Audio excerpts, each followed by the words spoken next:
Resistance Network, featuring videos, news reports, and articles from a spiritual anarchist perspective. Experience the Conscious Resistance at theconsciousresistance.com. How would you like to have your business featured on the Liberty Beat? You can. Just send an email to libertybeat@snls.news for details. This is the Liberty Beat, produced in partnership with SNLS News and listeners like you. The Liberty Beat is online at libertybeat.news and snls.news. I'm Mick Murrow, reporting for the Liberty Beat, reminding you, spread liberty with a smile.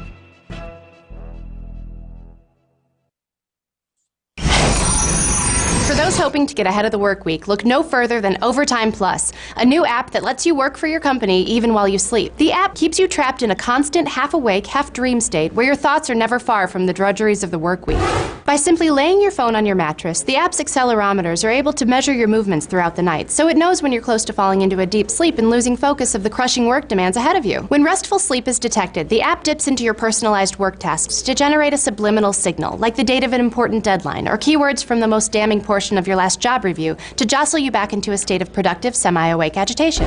I was close to falling asleep last night, then my app started whispering my boss's name over and over again until I was awake and answering work emails at 3 in the morning. Last night it made me dream that I was locked in the office until I could find the most optimal way to catalog the company's new server. I still haven't figured it out. The app doesn't just keep you mentally shackled to your day job, but also serves as an alarm clock by repeatedly shouting you're late for work until you're jolted out of bed in a panic each morning. This is the Onion News.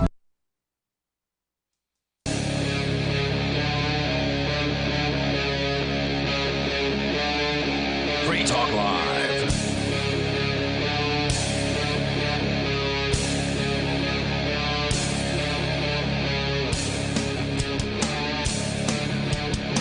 Hey, it is Free Talk Live. You're invited to take control of the airwaves here. Our toll-free number is 855-450-FREE like freedom. That's 855-450-3733. We've got the Discord on-air call-in line rooms over at discord.lrn.fm. And that's a way for you to connect to the show and sound almost like you're sitting here in the studio with us. And tonight, my Tuesday night crew is a little different than normal. Welcome to the program, or welcome back, Derrick J. Freeman. Hey, Derrick. Hey. And I'm Ian Freeman. And then, although no relation, I do consider you like my brother from another mother. Thanks. And Steven Zeiler is with us now for the first time as a co-host on Free Talk Live, I think. You've been a guest here and there and, you know, at Pork Fests and Fork Fests and things like that. But I've been a caller. Haven't you been behind a microphone? Oh, sure, but never in the studio. Right, okay. You've been to Keene, you've come here a number of times, but you've never actually been a co-host for all 3 hours of the show. So welcome to Free Talk Live. Thanks for having me. And you guys, of course, as always, are dressed super, super nice. Yeah, well, we heard there's a cam. There's a camera on this show. There's 3 of them, as a matter of fact. So, and we're streaming on 3 different video streaming platforms. We're on YouTube, we're on Twitch, and we're on the new D-Live. Is that the decentralized one? I'm going to put quotes around decentralized. It has a D. With a big question mark next to it. There's some major questions about how decentralized D-Live actually is. Okay. So, you know, we're all kind of learning about it as time goes on. Well, let's try and take it down. Then we'll know. Well, PewDiePie, they poached PewDiePie from YouTube. Like the number 1 YouTube channel. They got him to come over to D-Live. Oh, and he's not doing YouTube anymore? He's not doing live streaming on YouTube. I'm pretty sure he's going to keep using YouTube to upload videos, because why would you want to walk away from 92 million subscribers? Right. I didn't even get the news about that. I like to watch PewDiePie, but really? Yeah, so he's funny, but... now he can be the biggest fish in a tiny pond, which... He was already the biggest fish. Yeah. Well, he's going to be like orders of magnitude bigger than how he was before on YouTube. The reason I brought it up was because when he moved over, obviously, as you might imagine, a lot of his fans came over to D-Live as well. Sweet. And so that must have been their stress test, right? Like to see if they could handle that level of viewership, and it worked. So if Free Talk Live is there, then theoretically you could pull some of those viewers when he's off the air. Yeah, exactly. And it's still a pretty small platform, so when we're on, we're usually like in the top 5 or 6 or 10 or whatever of the, you know, like the different shows that are on there. So you can follow us on any of those platforms, dlive.lrn.fm, twitch.lrn.fm, and we're still over on YouTube as well, but that's like the lowest resolution one, so why bother? So we got stuff to talk about here tonight, of course, and Stephen, you mentioned this story that I spotted in the news as well, and normally if we have the same show prep, it's usually a good idea that we should talk about it. And it's the chalking, not chalking like beautiful pictures or anything like that, but chalking tires, the thing that the government bureaucrats do in countless cities around the United States to somehow determine whether or not you've been in a place for a certain period of time, whether your vehicle has been parked in the same spot. I'm not sure exactly how chalking the tires, discerns that. Well, it's like marking your territory. You know, they go and say, we own this car and we own this. We're going to write our chalk on it if we want to. And something about parking. Yeah, I mean, it's always... I think there's... The theory is if you put it like, at 12 o'clock on the tire, right, then even if someone moves and drives to another spot and then it's at like 6 o'clock, you're like, okay, well, this is marked, but it wasn't in this spot, so it's moved, and then they can come back 3 hours later and they can just look at the 12 o'clock spot on the back right tire and they'll know, okay, this car's been here for over 3 hours. This one hasn't. Yeah, they say, oh, look, they've been here for 6 hours. See, So there's big news in regards to this, and it's coming from various different sources. In this case, it's NPR. The next time parking enforcement officers use chalk to mark your tires, they might be acting unconstitutionally. Federal appeals court ruled yesterday that chalking is a violation of the Fourth Amendment. The case was brought by Allison Taylor, a Michigan woman whom the court describes as a, quote, frequent recipient of parking tickets. The city of Saginaw, Michigan, like countless other cities, uses chalk to mark the tires of cars to enforce time limits on parking. By the time Taylor received her 15th citation in just a few years, she decided to go after the city and after specifically a parking enforcer named Tabitha Hoskins. Hoskins, who Taylor alleged in her lawsuit was a prolific chalker. Every single one of Taylor's 15 tickets was issued by Hoskins after she marked a tire with chalk, then circled back to see if Taylor's car had moved. That chalking, Taylor argued, was unconstitutional. Does anyone really care about constitutionality? Like anyone at all? Like the courts, the general public? Well, the courts have to pretend like they care. No, they don't. They don't even care. They don't pretend like they care. They do. They at the very least make an effort to seem like they pretend like they care, because to some extent, the court making a correct ruling every now and then, most of the time the court rules in favor of the state. I mean, probably 99 times out of 100 they rule in favor of the state and making the state more powerful and giving it more control over people's lives. But every now and then there's like this one little bone that they'll throw out there like, oh, see, we care about the Constitution. We've made the right decision here. And it reinforces in people's minds that, oh, yeah, we do have the best justice system in the world. Right. So like torturing people in secret prisons, we'll let that go. But this chalk thing, that's this has got to stop. Yeah, exactly. Trespassing upon a privately owned vehicle parked on a public street to place a chalk mark to begin gathering information to ultimately impose a government sanction is unconstitutional under the Fourth Amendment, which is that one with the, you have to have, you have a right to privacy, basically. Taylor's lawyer argued in a court filing a 3-judge panel of the U.S. Court of Appeals for the Sixth Circuit unanimously agreed. Chalking tires is a kind of trespass, said one of the judges, and it requires a warrant. The decision affects the Sixth Circuit, including Michigan, Ohio, Kentucky, and Tennessee. So it's not a nationwide blanket decision from the Supreme Court, but at the very least, it's a potential step in the right direction that the Fourth Amendment protects people from unreasonable search and seizure. And, of course, I'm sure the government would argue this is reasonable. It's just chalking. Well, take the Constitution out of it. Pretend there is no government. Is this wrong? To chalk somebody else's tires? Yeah, you walk up to someone's tires, rightly or wrongly, like whether or not you have the badge or the authority to patrol that area. If you're just some guy and you walk over to my car and you put chalk on it, that's vandalism. Is that wrong? I mean, it's not the worst kind of vandalism because it's just chalk. It's going to wash off at the next rainfall. But it is technically, vandalism, right? Like you're putting something of yours on somebody else's thing and you didn't ask permission to do it. No. I don't know. What do you think, Stephen? Is it wrong to chalk a stranger's car? If you're over 14, then it's wrong. Why would you give a pass to a 14-year-old or a 13-year-old or because they're going to chalk whatever they want, They're just kids. Yeah. They don't know. They have no chalk conscience by that. Don't you have to the teach? Chalk conscious develops. But don't you have to teach children and young people where and when private property begins and ends, and like how these things work? I mean, shouldn't they be held responsible for their actions? Well, in that case, then there's no chalking allowed at the park. There's only chalking allowed on your own driveway, if you're lucky enough to have a driveway. Or the park's public property. Well, who really owns that? And then get into it. The 2-year-old can't really. Well, a private park could allow chalking as well. Right. You could expressly allow chalking at your private park. You could provide chalk for people that are coming to your. Yeah, and you could have a chalk do park. That. Chalk park. Yeah.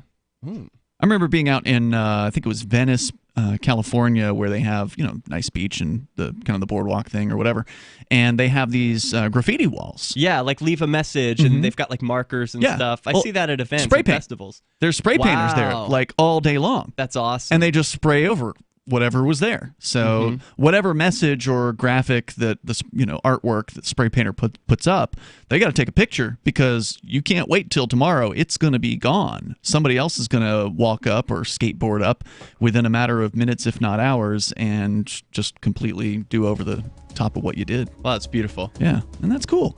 855-450 freeze the toll-free number here. We pay a little bit closer attention probably than the average people to parking related things because we're here in Keene, New Hampshire, which is of course the home of the Robin Hooders, who for years saved thousands of motorists from the streets of Keene from receiving a parking ticket by the parking enforcement here. So I'm sure hopefully this is bothering the parking enforcement crew as we speak. More coming up here. It's Free Talk Live. Did you know you can legally exit the U.S. federal income tax system? Well, it's true, and thousands of American nationals are doing it. The 16th Amendment and the Internal Revenue Code are legal, but only in a limited jurisdiction. This is the basis behind the voluntary nature of the income tax. Learn the exit strategy provided by Congress. Find out more by visiting weissparis.com and watch our numerous videos. That's WEISS Paris.com. I can definitely say that I have found the best cryptocurrency wallet. Certainly the best named one. I'm Mark Edge, and I love the Edge wallet. I've been using it for the last few months. You can buy, sell, trade, and hold your cryptocurrency securely. I trust my holdings of all the major cryptocurrencies to Edge wallet, and you should too. No long phrases to memorize, just a username and password. Secure your freedom with Edge wallet. Get it now on Apple or Android in the App Store or at edge.app. Go to themorganreport.com and receive updates and insights you will not find anywhere else on the web. You will discover how to grow and protect your wealth under all market conditions. The free Morgan Report provides interviews, webinars, question and answer sessions, plus mind-blowing videos. As David Morgan says, let my passion create your wealth. Themorganreport.com. Themorganreport.com. Bitcoin.com is delighted to announce their latest partnership with the gift card specialists at eGifter. With many of the world's leading brands on their roster, it is now easier than ever to get the gift cards of your favorite brands with Bitcoin Cash. To get started, just follow these simple steps.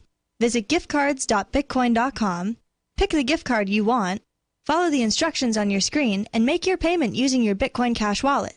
Sit tight and your gift card will be delivered to you as soon as it's ready. That's giftcards.bitcoin.com.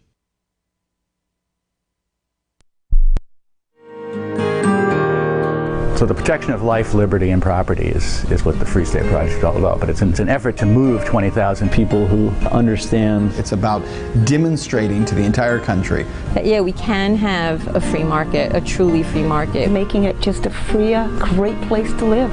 It's the world's largest voluntarist libertarian community, and it's only getting bigger. That's amazing, to be able to move to a place where other people passionately believe in being free and independent. What the Free State Project is managing to do, though, is to put their money where their mouth is. It's physically getting up across the country and saying, let's go someplace and let's demonstrate the power of these ideas. There's a lot of kind of philosophy that surrounds liberty. There's a lot of thinking about it and talking about it. But here in New Hampshire, people are doing it. 101 Reasons Liberty Lives in New Hampshire, a documentary by Free State Project Early Movers. Watch it free at 101reasonsfilm.com. 101reasonsfilm.com. If you want to know the latest about Free Talk Live before we go on the air, all you need to decide is how you want it delivered. It's your choice. Visit news.freetalklive.com. You can get emailed announcements and participate in contests via our email updates list. Plus, we have a Twitter account that you can follow and a Facebook page where you can become a fan. So visit news.freetalklive.com to get news about Free Talk Live as soon as it's announced and the way you want it delivered at news.freetalklive.com. That's news.freetalklive.com. So you've signed the Shire Society Declaration and are planning your move to New Hampshire to be around more liberty-oriented people. Next, sign up for the Shire Society Forum at forum.shiresociety.com. There are a bunch of people there who are already in the Shire, and they want to meet you. If you're already in the Shire physically, you should also come by the forums. Remember, not everyone uses Facebook. New people are signing up for the Shire Society Forum every month, so drop in and say hello at forum.shiresociety.com. Join the LRN.FM Discord for live chat 24/7 at discord.lrn.fm. That's discord.lrn.fm.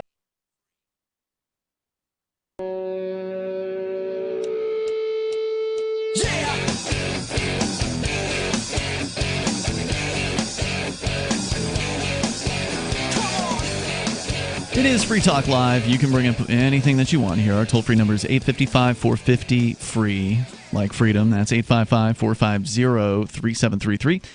Whether you want to comment on this news story about, not the Supreme Court yet, but an appeals court ruling unanimously, a three-judge panel ruling unanimously that it is a violation of your rights, of your property, for a police officer or parking enforcement officer to put a chalk mark on your tire, or presumably any part of your car. So you're welcome to comment. I don't think this is a controversial case. I doubt people have too much to say, but I think it's interesting, and I'm glad to see that it happened, because I remember during the Robin Hooding, all the things that went on with that over a period of years here in Keene, New Hampshire, where, for listeners that aren't familiar, a bunch of activists were sued by the city of Keene. Didn't they call it? They said you can't erase that chalk because there was someone who was going around with like a sponge and just erasing all those chalk marks. Garrett had, I think it was Garrett. Yeah. He had like a little squirt bottle, like a spray bottle, and maybe like a towel or something like that, and he was going around, removing the chalk marks. And they said they were going to go after him if he didn't stop with felony charges. Obstruction of justice. No, interfering with a police investigation. Yeah, same kind of similar, but felony version basically of that. Could you imagine felony water bottle squirting? Yep. What a joke. I know. The city of Keene is like, they have the most soot on their face from trying to persecute people who are doing harmless stuff. Well, apparently they also want to reduce the value of their property by making it all be very filthy all the time. What do you mean? The bathroom issue that that we haven't talked about yet. Yeah. Okay. Yeah, we can definitely get into that too. Also, I want to let you know about Bitcoin.com. It's your premier source for everything Bitcoin Cash related. Bitcoin.com can help you choose a Bitcoin Cash wallet, buy Bitcoin Cash, and show you where you can spend your Bitcoin Cash. You can also read the latest news on their news site and engage with the community on their forum over at Bitcoin.com. Once again, that's Bitcoin.com. The court found that chalking is a search for the purposes of the Fourth Amendment because government officials physically trespass upon a constitutionally protected area to obtain information. Just as the Supreme Court ruled in 2012 that sticking a GPS tracker to a car also counted as a search. So is marking a tire with chalk to figure out how long that it's been parked, according to the court. And that search isn't reasonable, says the court. The city searches vehicles that are, quote, parked legally without probable cause or even so much as individualized suspicion of wrongdoing, the touchstone of the reasonableness standard. So basically, the chalking meets none of the requirements of, you got to have these things in order to be able to trespass on somebody's property as the government gang. Ellison, who's the attorney who brought the case, said, "We don't think everyone deserves free parking, but the process Saginaw selected is unconstitutional. I'm very glad the three judges who got this case took it seriously. It affects so many people." Sorry to get into the weeds, but I'm really fascinated by this because we do that here. If it's wrong to chalk someone's tire, just like in a general sense, then is it also wrong to stick a flyer under their on their windshield? Yes, it's the same. That's trespass, isn't it? Yeah, if we're saying that this little minor infraction is a crime, even a minor one, then it's also wrong to lift up someone's, wiper blade and stick something under there True. that they probably don't want. Definitely they don't want it. But it's a calculated crime. Now you're like, I want to get this information out, and I'm willing to be a criminal for it. To take a risk. Now, what is the actual, value if there were to be a case brought for somebody who was so angry about a flyer under their windshield that they, took somebody to small claims court? I mean, is it the value of the time that it took the person to remove the flyer and put it in the nearest garbage can? I would go with emotional distress, Or if there's someone stalking me, Maybe it caused an accident. They didn't see it until far too late, and then they it got in noticed their it while eyes. driving. Yeah, Sure. and they died. It could be. Seems unlikely, but it could happen. Okay. And, it's funny that you bring that up because that's one of the things the Robin Hooders did. Yeah, they left a calling card. Right. But we would only leave them on the cars that we saved from getting a ticket. So we How do you know? presumed, well, because we would normally walk right in front of the parking enforcer. Mm-hmm. So we knew where they were going because we were maybe 20 or 30 feet maximum in front of them. And so any meter that was expired that we reached before they could reach, we would put a coin in that meter and then drop the little calling card underneath the person's windshield wiper. And I am with you on this, Stephen. I find flyering cars to be a tacky thing to do. I don't support it. Like when activists would talk about flyering, let's go flyer downtown. I'm like, nah, I think that's not something you want to do. I think it's going to make people angry generally to find what I would consider trash. I would consider it less than trespass, more littering. Here, you throw this away. Yeah, this is garbage that this person now has to deal with. And that's so, like, I can totally understand where you're coming from, but the whole idea that we saved the person $5 or $10 made me feel like most people would appreciate it, and so that's why I was okay with leaving the Robin Hood calling cards and not anything else. What if it was money? What if you put a dollar bill underneath it? Yeah. I think most people would be okay with that. Yeah, right? but okay with it, but still a crime. It's still some That's sort of a trespass. crime. Yeah. Is it an actual trespass? I don't know if it's really like a trespass. You're on their property. I mean, you're touching it. You're modifying it. Either way, it's not as fun as the trespass that Derrick has been up to recently, where he's giving Do you want people to talk about that? fake parking tickets. Oh, yeah, this is What? great. So you can order these on Amazon. I got 100 of them. Are these for the karma $15. tickets? No. They These look look real. very real. You Really? can order, they have all different kinds of parking tickets that you can give people. But it Yeah. drives me nuts when I go and park into a spot and, someone's like way over the line and then I can't get out. And it's so annoying, So I keep these extra tickets in my car that I purchased just for this purpose. And it's got all the legit reasons. You would think, $100 fine. Yeah, and they look totally real. It says made out to the city parking. You must mail it here. But it or doesn't bring say downtown. City of Portsmouth. No, on it doesn't it say says exactly city where it's parking from. agency or But it's something. enough to fool people because I've peeked out the window to check when they're getting it. Are they getting upset? And they're like, I didn't. And they check the curb. They check all around. Who gave this? What?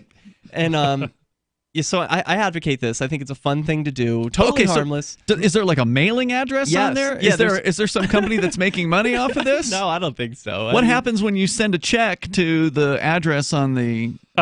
It's got to be just some 123 fake street or something. It's just. You haven't enough checked? No, I It's mainly used to prank our friends. You put no overnight parking on their thing. They're like, "What? I wasn't here overnight." I have given them out to people who are taking up 2 spaces or whatever, because what can you do to someone it's not a serious crime, but I want some way to get back at them, because they've harmed me a little bit.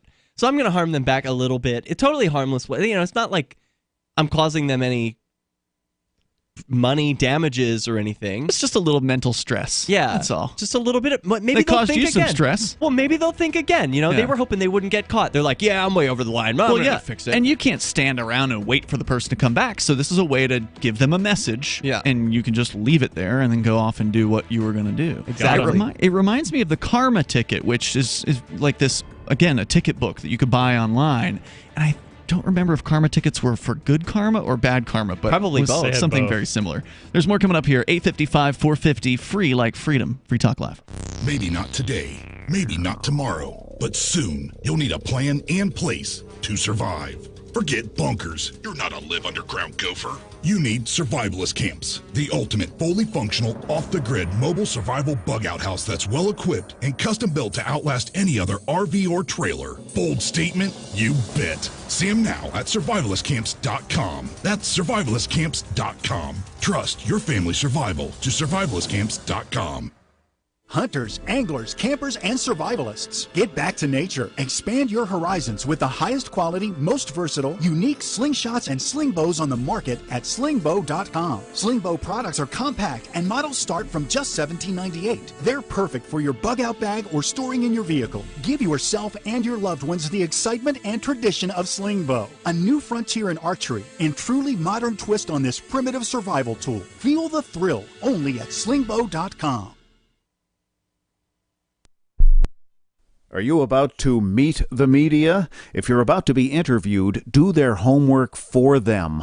Know this about the person who will interview you. He or she is busy, so expect minimal, if any, preparation. He or she doesn't know as much about your topic as you do. He or she isn't as concerned as you are about getting your message out, so you need to take responsibility. Provide a biography and fact sheet, photographs, or other materials that tell your story. Reporters won't be put off if you supply frequently asked questions. Remember, Public Speaking 101, at the end of the speech, what's the one thing you want them to remember? You can download the document I supply to reporters who interview me and squirm through a video that demonstrates how not to conduct your media interview at www.survivalspeech.com. I'm Holland Cook. The new 4th edition of Healing Our World, The Compassion of Libertarianism, will take your understanding of liberty to a deeper level and has over 1,300 updated references, new cartoons, and a foreword by Dr. Ron Paul. With discounts for multiple book purchases, the 4th edition of Healing Our World is a great gift for the liberals, pragmatists, environmentalists, and Christians in your life who think libertarianism is cold-hearted. Get yours today at healing.freetalklive.com and use promo code FTL for a $5 discount. Some of you asked, and now we've delivered. LRN.FM's live Keene, New Hampshire studio shows are now streamed in HD on Twitch. Visit our channel at twitch.lrn.fm and give it a follow. If you have Amazon Prime, you get one free subscription on Twitch. If you use it on our channel, Twitch will give LRN.FM a monthly piece of your Prime subscription cost. So please watch, follow, share, and subscribe to twitch.lrn.fm. That's twitch.lrn.fm. Free Talk Live. Most people, when it comes to what the government demands about their property, the zoning board or whatever department we're dealing with here that claims to have dominion over what you believe to be your property, most people just go along to get along because they understand that something nasty will happen if they don't. They understand that if they don't do what the people calling themselves government demand that they do, that eventually men with guns are going to come to their house, possibly just take it from them. And I think everybody inherently knows that there's a threat of violence behind what the government does. Oh, I know. You like to tell yourself stories about how it's the price of civilization to pay taxes. The price of civilization is zoning. It's the price of civilization to obey orders. Well, don't forget the pig farm excuse.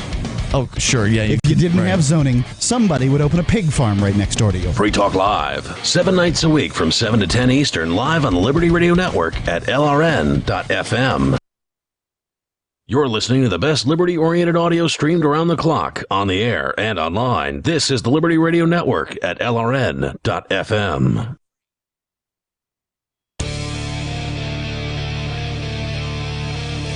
Hey, it's Free Talk Live. You dial on in here toll free at 855-450 free, like freedom. That's 855-450-3733. We've got the Discord on-air call-in line rooms over at discord.lrn.fm. If you want to jump in here and get on the air with us, you can talk about whatever is on your mind. We've been talking about sort of parking-related things. The story that brought all this up was an appeals court in the United States, the Sixth Circuit Court of Appeals, has decided that government bureaucrats putting chalk on your tires is a violation of your rights. They say if they want to chalk your tires, they got to have a warrant to do that. And the odds that they're going to be able to get a warrant to do that seem pretty slim. So that's good news. And then we ended up talking about the violation ticket things here that Derrick J. Freeman has acquired on Amazon. They're just as real as the regular kind. The kind that anyone else hands out. Yeah, I'm going to show the... actually, I don't think I've even turned the switcher on, Sure, so I'm going to turn the switchers on. We'll wait till the switcher gets over to the camera here. And that way our people watching the web feed can see exactly what these things look like. They're very nice. So I'm going to put this in front of Steven's camera here. You can see violation, real like red, bright yellow coloring. So it's, high contrast. It's easy. People are going to see this as they're coming up to their car. Oh, as soon as you see it on your window, you're like, what happened? Right. And you're out $100 or something. You're like, if you're in a big I'm gonna city, have to sure. fight it. And, I'm definitely going to fight this. One of my friends, Joel, said he was. Oh, and upset. it even says $100 fine right on the front of the ticket. Offender notice. This violation has been issued to the registered owners of this vehicle. The violation has been issued for breaking city codes and or local parking ordinances. Yeah, it sounds. It's the same kind of text that you would hear or see on a parking ticket. But thankfully, there's not actually a mailing address. And if you read the small print, it does say, finally, this ticket was issued by a concerned citizen and is not an actual fine. This ticket is for entertainment purposes only.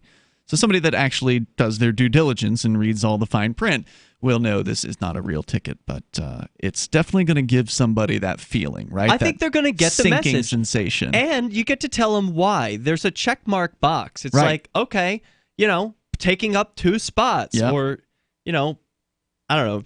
It would be good to have a good one. Like, you're in a fire lane, man. Like, or you're double parking somebody. Like, these are actual... There should be ugly car. Well, there's other. You can just write it in. And put I like it in this there. because it reduces the perceived authority of the people who normally hand these out. If anyone can hand these out, then who are they except for people with a button-up shirt? Yeah, I think that's really important, and it's kind of part of what a lot of the activism has been here in Keene over the years is reducing the perceived authority of the people calling themselves government by laughing at them and by showing how ridiculous they behave. I think you were commenting off there about their just constant ridiculous behavior here in Keene, and the only difference between Keene and anywhere else is that we've shown it here. Like, we just point video cameras and then put the footage online or make movies like Derrick J's Victimless Crime Spree. They do all the work. Like, we couldn't have done the things that we've done without them acting like asses. And, we just publicize it. That's the only difference. There's stupid bureaucracy and ignorance and rudeness in government bureaucrats, all across the United States and across the world. It's just that the one thing we've been consistent at is showing people how ridiculous these people are. And I think that's so important. There's a whole category at Free Keene called Laugh at the Aggressors. Yeah. And that's because they hate it when you don't take them seriously. They want so badly for you to respect their so-called authority. Even if you are angry at them, I think they would prefer that because it's a form of respect. It's like, this is an adversary, a worthy opponent that I am angry at. They're getting me so upset. They're under my skin. They're affecting me. They have power over me. Right. They want that kind of reaction. But when you're laughing at them, they have no power over you. Exactly. In fact, it reduces their power in general because if other people see you laughing at them, or like if we're in the court and we're all sitting when the judge comes in. He hates that, and right? Other people see it. If other people see it, it damages their reputation. It damages the reputation of the entire court system because people can't understand. They're like, "What? Why wouldn't you stand? You're not standing for the judge." And then if they don't say it out loud, but that's going through their head. And if you get enough people to do it, then the regular folk in the court will go along with you. So if you have, let's say, close to half of the courtroom, and they don't stand up for the robed person who enters the room, there's this sort of natural groupthink thing that goes on where other people aren't seeing anyone stand up, so they don't want to be the one that stands up, right? So they stay seated. I've seen it happen. In fact, it's so common in the Keene courts that the bailiffs have been instructed to handle things differently when we're in the room. they will just not say "all rise" anymore. They won't say it. It used to just be that Judge Burke would enter and he would just say the first thing out of his mouth was just like, "You may be seated." Yeah. And he would just like under his breath, before anyone could say anything. Now, there is a new judge, newish, like within the past couple of years. Oh. So I don't know if they're still doing this with the new judge, but with Burke, towards the end, every time we were in the courtroom, didn't matter if we were outnumbered. They just wouldn't even say "all rise." So no one would be given the chance to be seen staying seated, since everyone would just stay seated.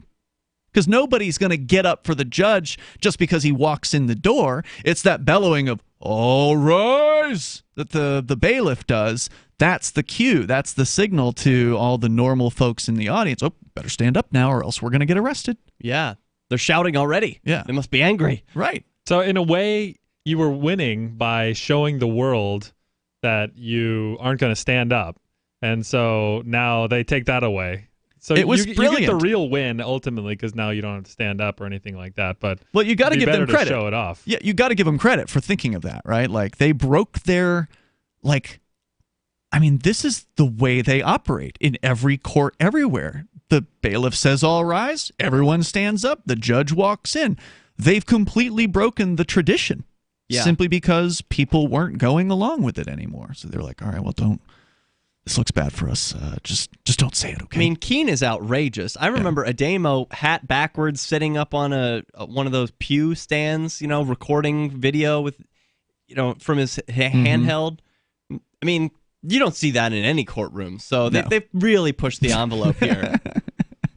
So if you want to join the show, you're welcome to. It's not all going to be reminiscing here, but it's not really reminiscing. It's what's true today. It's because of the activists who did what they've done over all these years. It's changed things, and I think ultimately for the better in a lot of different ways. Although the city of Keene bureaucrats still continue to act like asses, like with a recent the story about the pho restaurant that opened up here in town called Pho Keene Great.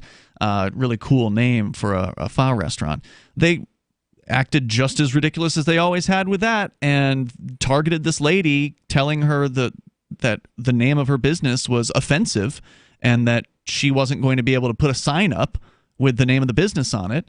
And then finally backing down 3 weeks later after a huge press uprising. The story went viral. They had like a line out the door the first day they opened, right? Did. Yeah, amazing. Yeah, I was actually there. It was fun. Cool. It was nice to do that. We're still working on getting them to take Bitcoin, but hopefully that'll be the next big article about them. Oh yeah, I think that'll be fun.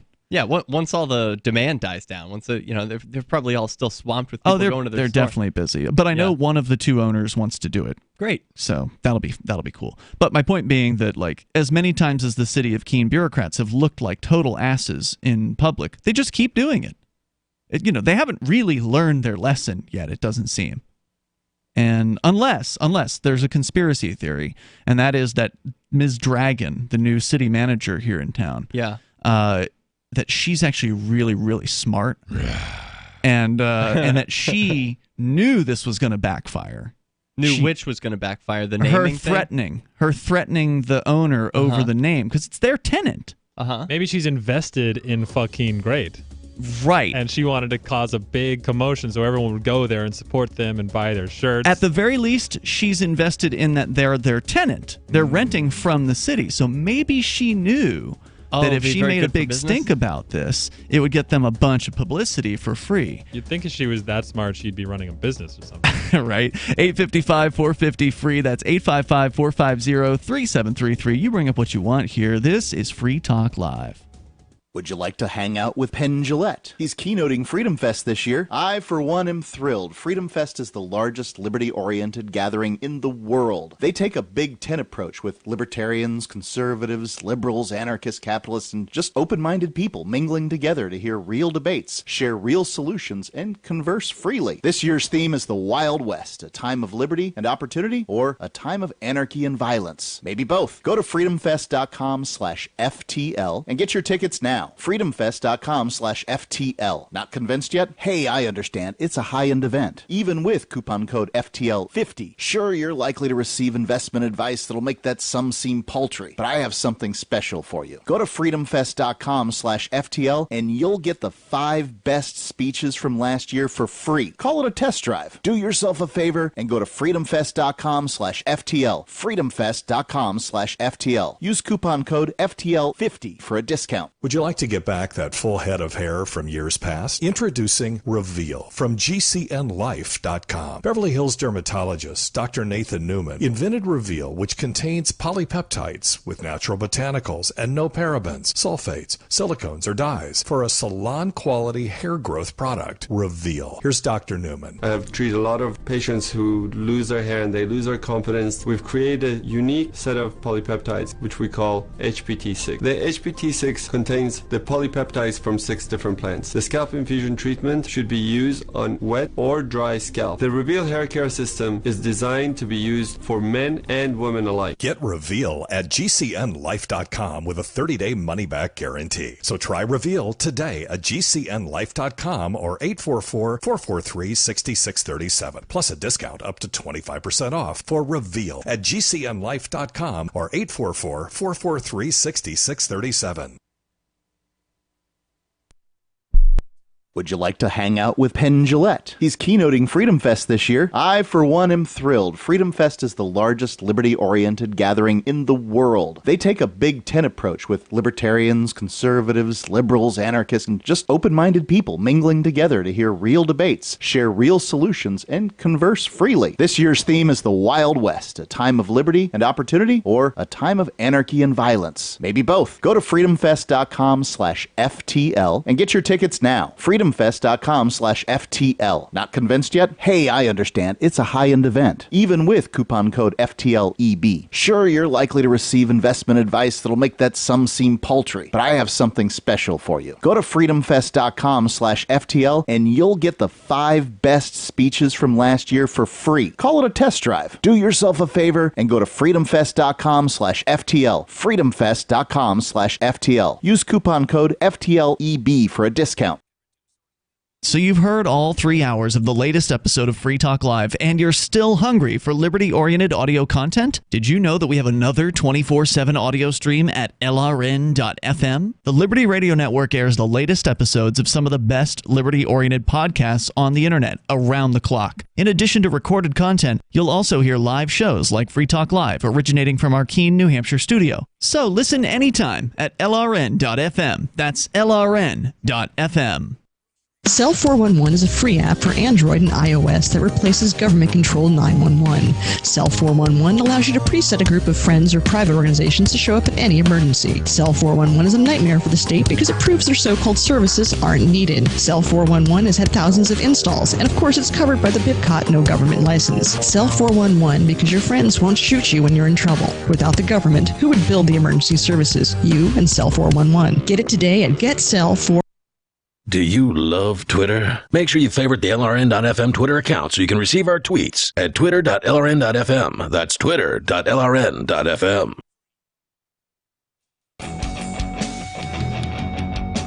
Hey, it's Free Talk Live. You're invited to join us here. The toll-free number, 855-450-FREE like freedom. That's 855-450-3733. We have the Discord on-air call-in line rooms over at discord.lrn.fm, so jump into any one of those, and we'll join you, and you'll sound almost like you're sitting here in the studio with us. Tonight, in that studio, it's me, Ian. Derrick J. Steven Zeiler. And by the way, for listeners who are not familiar with the two of you, you are also the founders and the main folks behind AnyPay. Yeah. Which I'm a huge fan of. In fact, lots of people in the Keene area and Portsmouth, where you guys hail from these days, the sort of the western and the easternmost parts of New Hampshire, these are the two hotspots for using cryptocurrency in real life. And you can actually go to physical locations, actual mom and pop brick and mortar stores, and use like Dash or Bitcoin Cash or Bitcoin, Zcash, and others. The big three here in this area for retail are Dash, Bitcoin, and Bitcoin Cash. I would say probably in that order would be my guess. But there are other options that you can set up, especially if you're a retailer and you want to accept cryptocurrency. Didn't you guys just launch Zcash shielded transactions? Yeah, we've had Zcash for a while. Right. But now we're, I believe, the only payment processor in the world that allows you to send a shielded Zcash transaction in a retail space. So like it's Zcash, Z address to Z address is what it's called. So technical question. Yeah. Does the retailer, does the business owner have to have a shielded Zcash address on the back end? Great question. No. Okay. So you can just have a regular Coinomi wallet or whatever sort of Zcash address you've got on your mobile phone. A little more transparent complicated address. to do the shielded stuff, right? Right. Yeah. You It got to is. be really into it, Well, basically. Not anymore. They've No? made it easier over the years. You have to be Technology's gotten a little half better. really into Okay. it now. Yeah. But now you can use a normal transparent address. Yeah. And that way the customer, it can still retain privacy. Right. It's much harder to track where they're going and how they're spending their money. That's so cool. Yeah, so the customer, this money, for the general public, the effect is you're using this money that just poofs into existence and then poofs out of existence when you're done using it. So it's the most private digital cash you could possibly have. It's the most like cash. Is it better than Monero? Well, they're similar. They have a lot of similar qualities. Okay.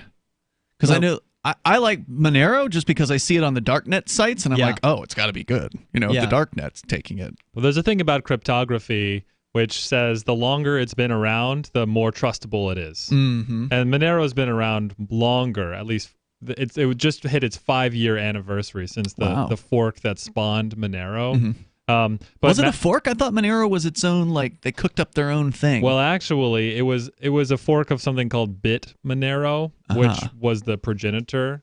And Bit Monero had this secret backdoor that allowed the founders to secretly mine a bunch of extra coins. But within like a few days, that the community found out and they forked, and that became Monero. I did not know so that. So Monero is really great. It has a great history. Zcash has a lot of awesome mathematicians behind it, and it's a different crowd. It's supposedly mathematically more secure. Really? Yeah.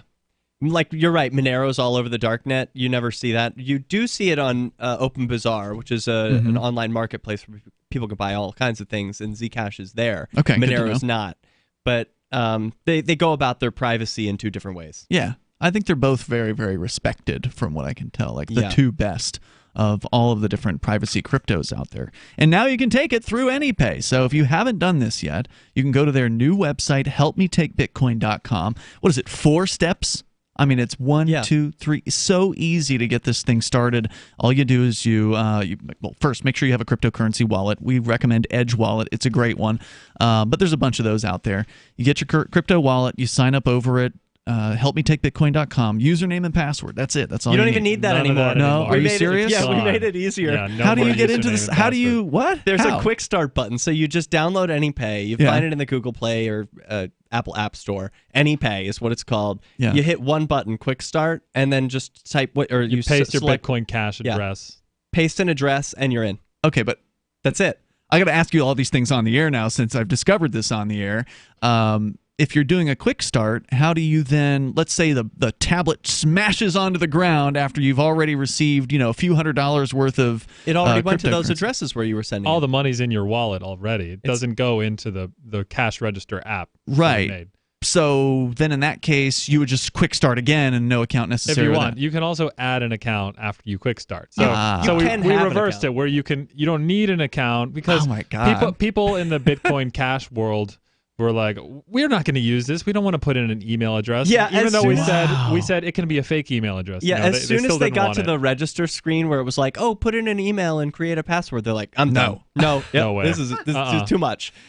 So, but they're right. It should I be feel easier than violated. that. It's amazing. It's amazing because I was like, I thought it was too easy to get into this, and now it's you're even making too it hard easier. now. We want to make it where you just type in your phone number and then you're ready to go. And you have like tons of addresses set.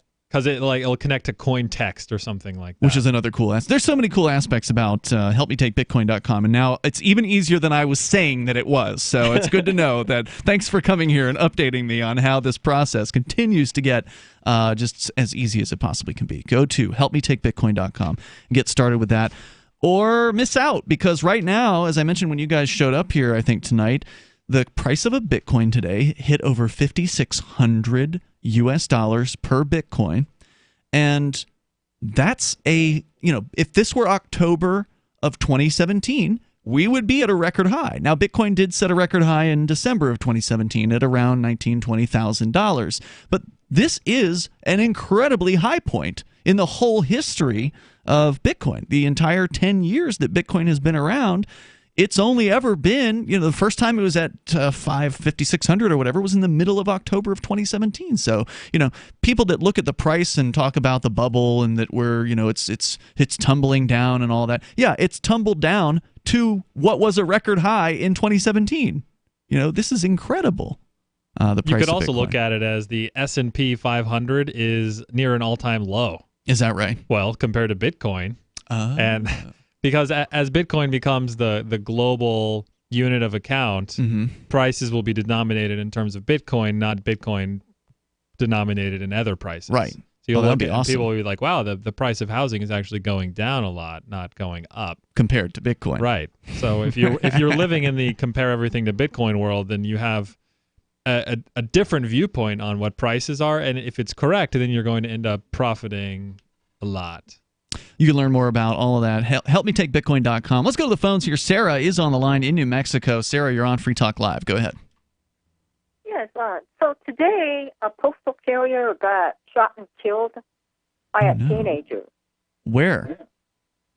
On the west side here in Albuquerque. Okay. What's the story? Do you know why this? Teenagers don't normally just go around shooting postal carriers. Was there a fight? Well, he was delivering mail, and the teenager was fighting with his mother, like domestic dispute. So the postal carrier, he intervened to stop the fighting, and then he came to attack the postal carrier, physically assault him. So he pepper sprayed him, and then he came back with a gun and shot him to death.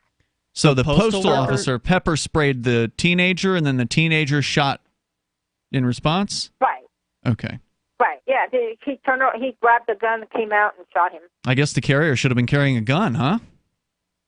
Probably not allowed. Well, I think they're only allowed to carry a pepper spray, but do you see why I feel that we need gun control? No, I don't see that.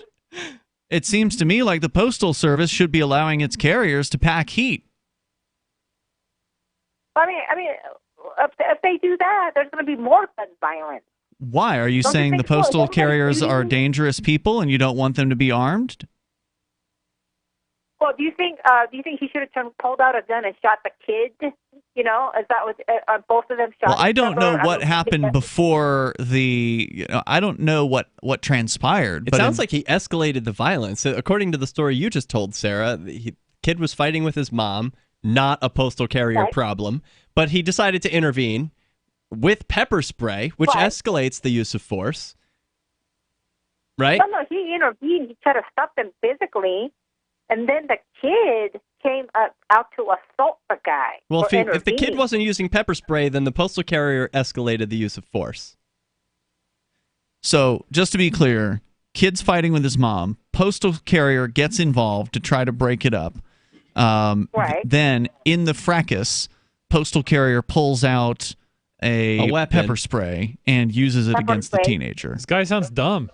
Postal carrier getting involved in a domestic dispute. He's not trained for that. He doesn't know. Well, look, there's nothing wrong with stepping in a violent fight and trying to stop a fight from happening. Well, unless you get shot. Well, obviously wrong for you. There are obviously risks involved in doing that. But Sarah, thanks for the call tonight. And no, I don't think gun control's the answer here. 855-450 free like freedom. That's 855-450-3733. Although if that postal carrier had a gun on his hip and walked up, that might have stopped the fight without him having to even touch it. We're coming up. Individuals and businesses with tax problems, listen carefully. Do you feel like you're losing control over your finances? If you owe over $10,000 in back taxes or have unfiled tax returns, we can help you take back control. The IRS is the largest and most aggressive collection agency in the world, and they can seize your bank account, garnish your paycheck, close your business, and file criminal charges. Take control of your tax problems now by calling the experts at Tax Mediation Services and take advantage of the Fresh Start program and new laws that that may allow us to negotiate a settlement for the lowest amount possible. Our team of tax attorneys and enrolled agents can stop collections and get you protected so you can take control of your financial future. Tax Mediation Services is accredited by the Better Business Bureau. Call now for a free case review and a price protection guaranteed quote. Call Tax Mediation Services now at 800-301-5435. That's 800-301-5435. 800-301-5435.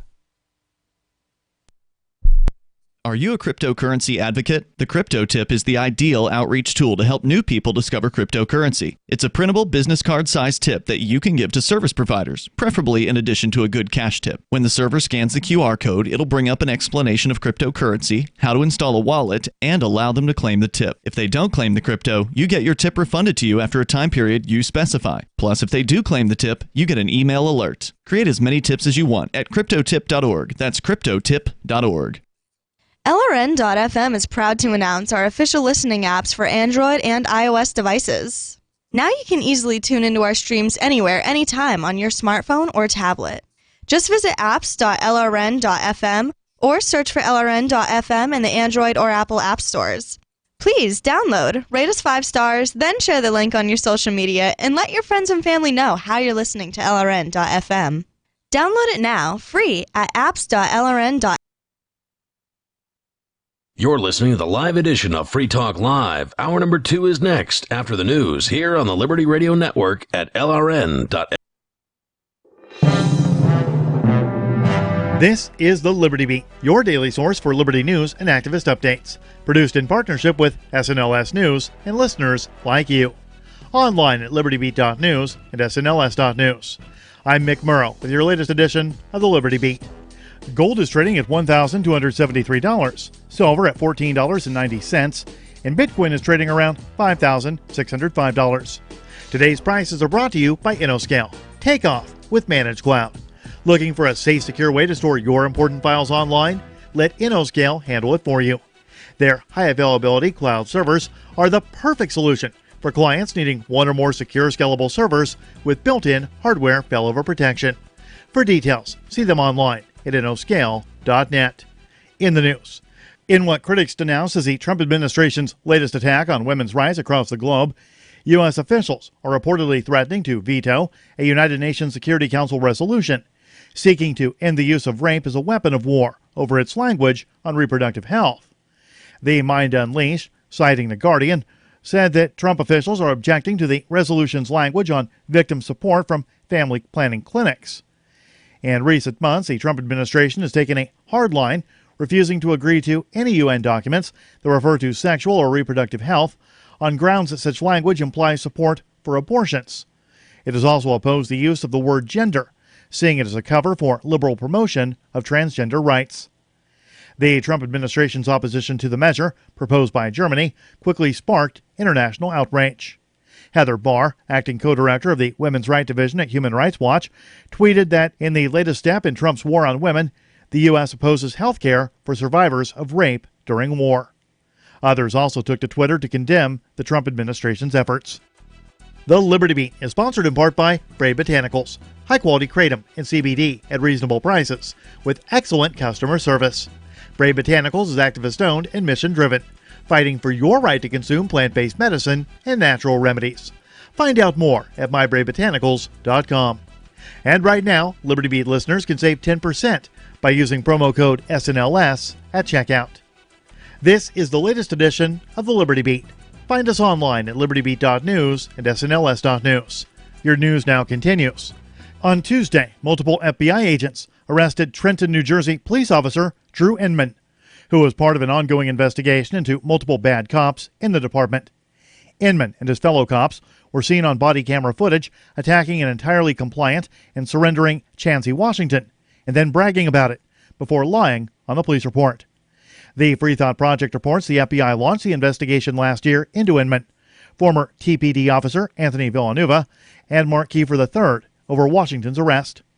According to the Trentonian, it's unclear if Villanueva was also arrested, but an indictment filed in U.S. District Court in Trenton shows both he and Inman face multiple federal charges, including deprivation of rights under color of law and falsifying police records. As multiple videos show, Inman, Villanueva, and Kiefer were caught on body camera footage savagely beating Washington during an arrest in 2017. The USS Fort McHenry, a dock landing ship, has been stuck at sea for months, along with hundreds of Marines and sailors aboard, after dozens of crew members contracted mumps. The ship remains quarantined as officials with the Navy and Marine Corps Public Health Center conduct an in-depth investigation. The cases began to surface in December after the ship departed Mayport Naval Station in Florida. Although that was the last time at port, the Freethought Project reports the point of origin has not yet been determined. The Navy's Bureau of Medicine and Surgery explained to Business Insider that based on clinical presentation and laboratory testing, the cases are currently classified as probable cases of mumps. Every single person aboard the USS Fort McHenry has been vaccinated against the virus, yet dozens have been infected. Even after more booster vaccines were administered, more cases of the vaccine-preventable virus appeared. Support for the Liberty Beat comes from the Conscious Resistance Network, featuring videos, news reports, and articles from a spiritual anarchist perspective. Experience the Conscious Resistance at theconsciousresistance.com. How would you like to have your business featured on the Liberty Beat? You can. Just send an email to libertybeat@snls.news for details. This is the Liberty Beat, produced in partnership with SNLS News and listeners like you. The Liberty Beat is online at libertybeat.news and snls.news. I'm Mick Murrow, reporting for the Liberty Beat, reminding you, spread liberty with a smile. So, you're trying to get pregnant and nothing is working. Give it another shot. Because the key to getting pregnant is let people know you're trying, often and with great detail. By constantly announcing to your friends, family, and casual acquaintances that you're trying to conceive, you dramatically increase the chances of your partner putting a brand new bun in your oven. When I was trying for Lincoln, I made it a daily goal to bring up which position Hunter and I were experimenting with in every conversation I had. I told literally anyone I could, from teachers to babysitters to telemarketers, that I stand on my head after Hunter finishes inside me, and sharing that information really helped me conceive. Plus, people like hearing about it. There's nothing to be ashamed of or hide. What your husband's unprotected penis feels like as he thrusts. How you'll whisper possible baby names in his ear as he ejaculates. These are perfectly natural things to bring up at an office party or to announce at the beginning of a flight. This is the Onion News Network.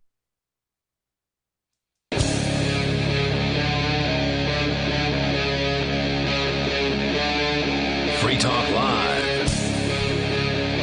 Hey, it is Free Talk Live. You can bring up whatever is on your mind. Our number is 855-450-FREE, like freedom. That's 855-450-3733. We have the Discord on-air call-in line rooms over at discord.lrn.fm. And with you in the studio here tonight, it's Ian. Derrick J. Steven Zeiler. Steven, are you ready to talk about CRISPR?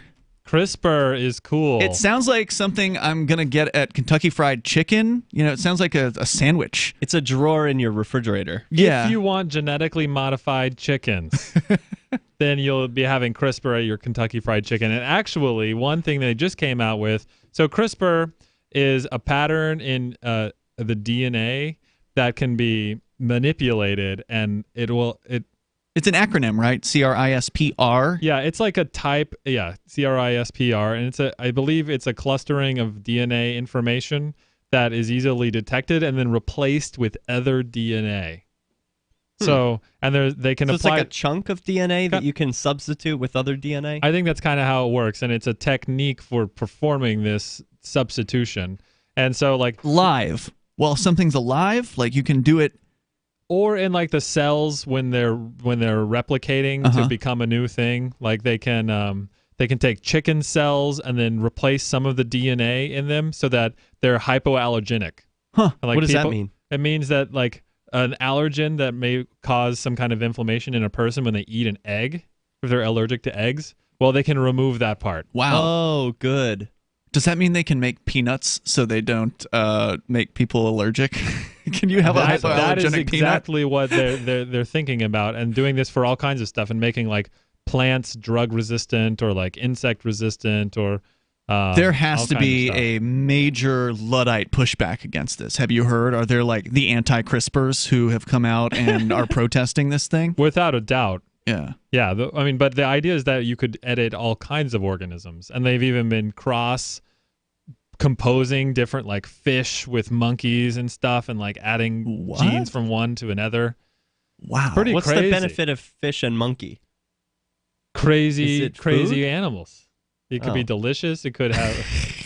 It could be terrifying. Who knows? Or you take some sort of aspect of a fish and then make it so that some other animal has that same aspect, whatever that might be. I don't know what that is. Or like 4-second memory span. They had like corn where they modified the corn DNA to grow HIV medication. Wow. So the corn grows the medication for people with AIDS? Yeah, that's right. So it would just it just grows in the corn, and then they can like extract it right out of the corn. They can modify all kinds of cells, including human cells. This is incredible. I mean, and this is just scratching the surface, right? I mean, this is a relatively new technology. They like the conspiracy is that they'd like you to think that it's relatively new, but it's been going on for a long time, like perhaps 100 years. What? And then there have been all kinds of experiments. Really? Yeah, but now it's coming out. Better of course, like with technology that they want to keep hidden, they wait a long time to really tell the mainstream. I mean, this was like on the mainstream news. What brought you into it? How did you find out about it? I've been following along the last couple of years about it, but it was on Hacker News today. An article about hypoallergenic eggs where they were modifying chicken DNA. Now, aren't there people who are body hackers or like there's like the hacking thing that people do to themselves? Biohacking, that's what it is. These guys are totally going to be into this. Totally. Yeah. I mean, I'm sure they're already hacking their own bodies to try to change their skin or their eyes. Live longer. That's one of them. Yeah. All kinds of things, trying to change their heart cells to work stronger.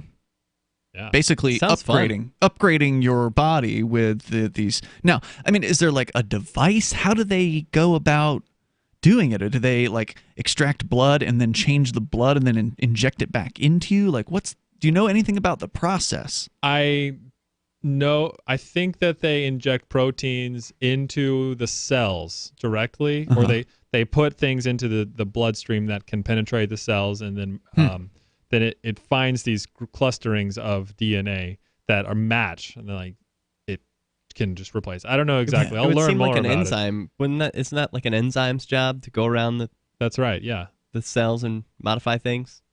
I think the end game, really what they're doing is trying to have undying human bodies. Right. Everlasting life. Wouldn't that be nice? Yeah. Undying, not undead.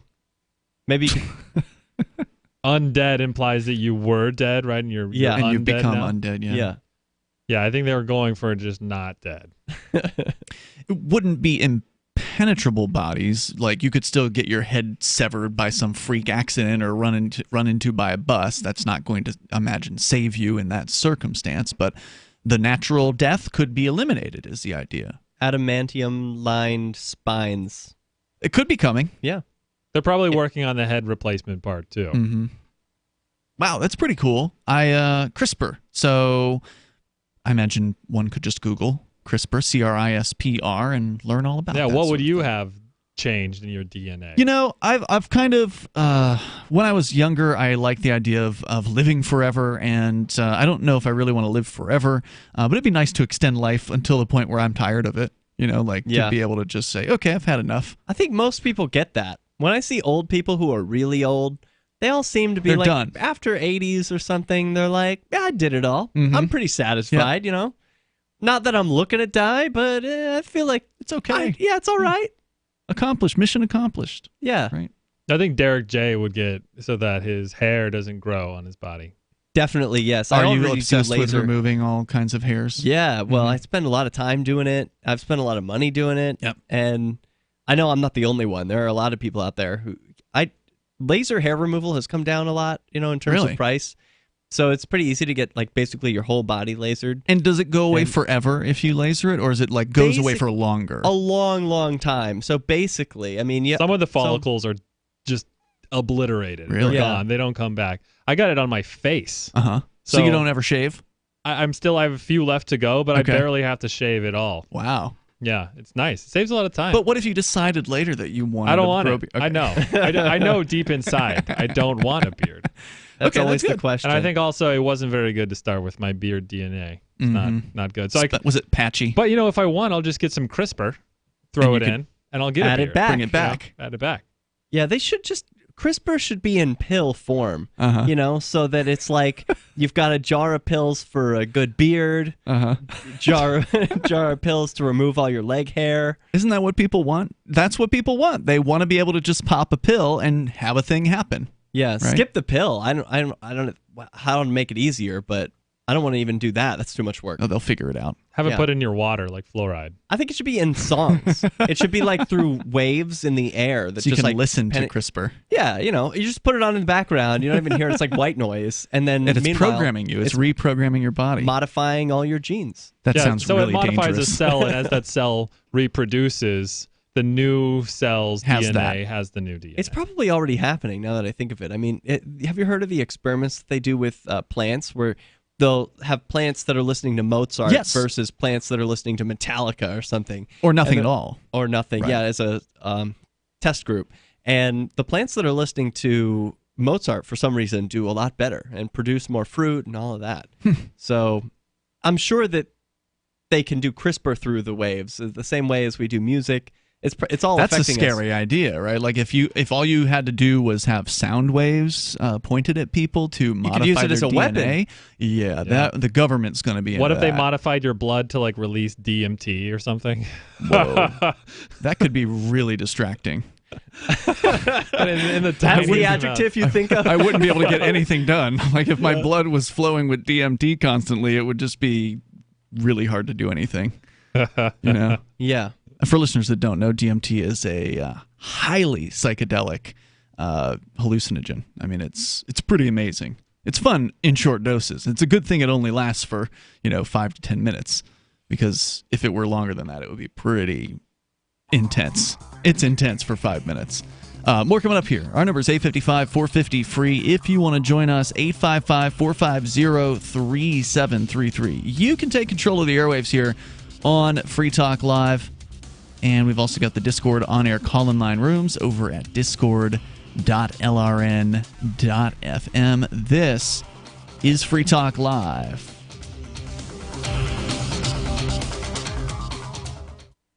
She's such a beautiful little puppy. I mean, we walk around the block, and neighbors always say, her hair is so beautiful. Healthy and shiny and glossy. DINOVITE.com. Fatty acids, omega-3s, and omega-6s are great for healthy skin and soft, shiny coats. I would really recommend people starting their puppies on Dynovite before they get into what I would call the misery index. Bad skin, bad ears, bad breath. Because if they're getting all their vitamins, micronutrients, microbials from the beginning, then you're not going to run into the problems associated with the allergies, grass, pollen, dust, dirt, fleas, ticks, you name it. and the itching and shedding down the road. Our vitamins and enzymes replace the nutrients cooked out of most commercial dog foods. Dynovite for life. This is Ed Lukasevic. And Cindy Lukasevic. Inviting you and your pets to Dynovite. 859-428-1000. DINOVITE.com. Bitcoin.com is delighted to announce their latest partnership with the gift card specialists at eGifter. With many of the world's leading brands on their roster, it is now easier than ever to get the gift cards of your favorite brands with Bitcoin Cash. To get started, just follow these simple steps. Visit giftcards.bitcoin.com, pick the gift card you want, follow the instructions on your screen, and make your payment using your Bitcoin Cash wallet. Sit tight and your gift card will be delivered to you as soon as it's ready. That's giftcards.bitcoin.com.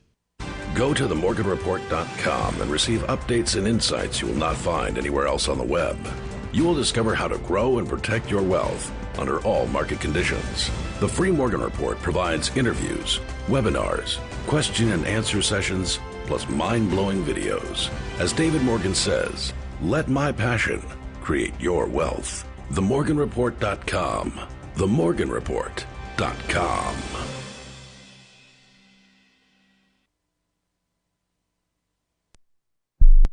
Is spreading the message of liberty, cryptocurrency, and peace around the globe worth $2 per month to you? As you may already know, in addition to our internet feed, LRN.FM broadcasts on free-to-air satellite across North and Central America, as well as sub-Saharan Africa. And we've been available on satellite for free 24/7 since 2010. The LRN.FM free-to-air satellite signal is reaching some of the most oppressive regimes in the world, and there's no doubt our ideas are making an impact. You can learn more about the channel's impact by watching the 3-minute video at fund.lrn.fm. If you'd like to help free minds globally with our ideas of liberty, cryptocurrency, and peace, you can donate as little as $2 per month via fund.lrn.fm. You can help us continue and expand our satellite broadcast to multiple continents. Visit fund.lrn.fm today, and thank you for your help. Don't forget to share the link on social media. That's fund.lrn.fm. There are lots of ways to listen to Free Talk Live. Our podcast has been around since podcasts began, and now the FTL feed is loaded with content besides our full show archives. Did you know that we make it easy for you to customize your podcast subscriptions? We have different feeds, one that includes only our full shows, one with just the Daily Digest, and one with just the Edgington Post. You decide what you listen to. It's quick and easy to customize your feeds at feeds.freetalklive.com. That's feeds.freetalklive.com. Did you know you can legally exit the U.S. federal income tax system? Well, it's true, and thousands of American nationals are doing it. The 16th Amendment and the Internal Revenue Code are legal, but only in a limited jurisdiction. This is the basis behind the voluntary nature of the income tax. Learn the exit strategy provided by Congress. Find out more by visiting weissparis.com and watch our numerous videos. That's WEISS Paris. You can put the Liberty Radio Network on the air in your area. Visit broadcast.lrn.fm to learn how. Broadcast.lrn.fm.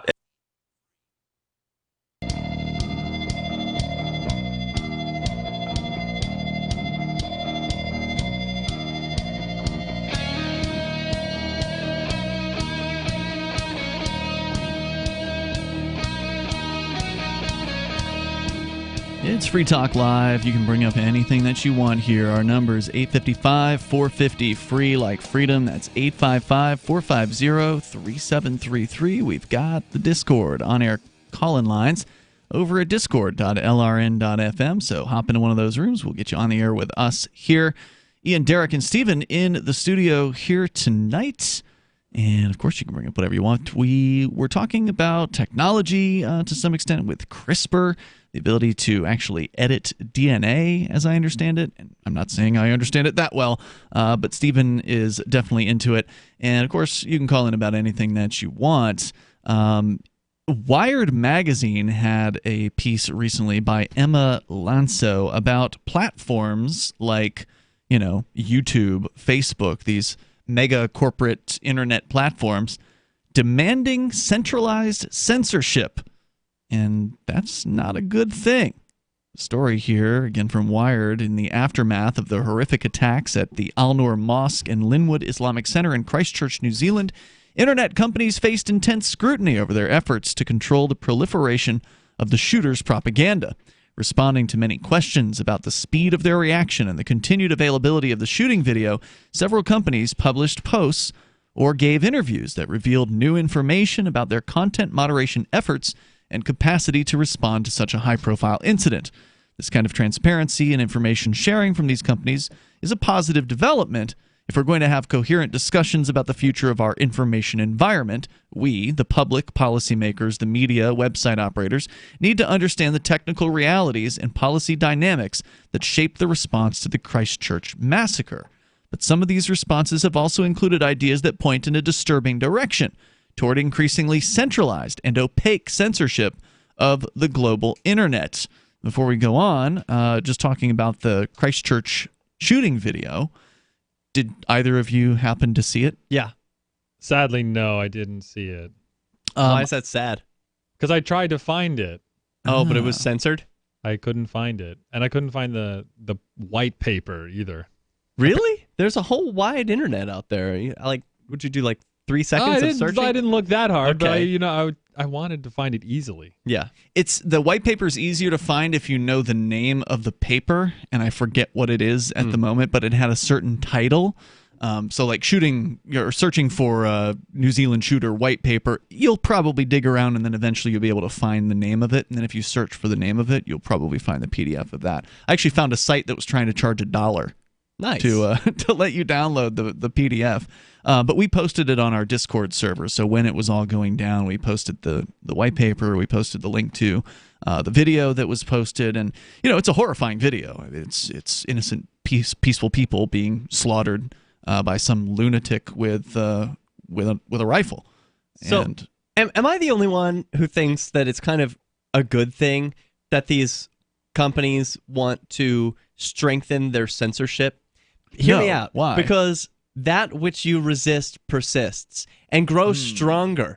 And so the more these people and companies try to censor what you and others are able to see and say, the stronger your ability to break through it becomes. Like, out of this, maybe it was slightly before, but when I realized about this tool called Dissenter, have you heard of this? I've not. What is it? Okay, so Dissenter is like this add-on to Firefox or Chrome or whatever that lets you see comments section on articles that have been blocked. So you go to a website on Wired or New York Times and it says, comments disabled. No. You turn on Dissenter and there's a whole bunch of comments that people are already talking about what's going on in this story. They're saying whatever they want and it's uncensorable. Hold on. So are the comments stored in Dissenter's database? Yeah, so Dissenter is like this other app, and it's like a censorship-resistant app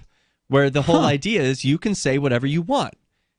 Wow. So from this censorship comes tools that make censorship impossible. Do you see what I'm saying? Yeah, I do see what you're saying. And it's a good People are thing. rising to the occasion. The more they try and what is it, grip the sand, the more the sand falls out of their fingers. True. However, if they go after this Dissenter app, they'll push it further into the blockchain where they have, in a distributed database where people are paying a little bit to just have it in there forever.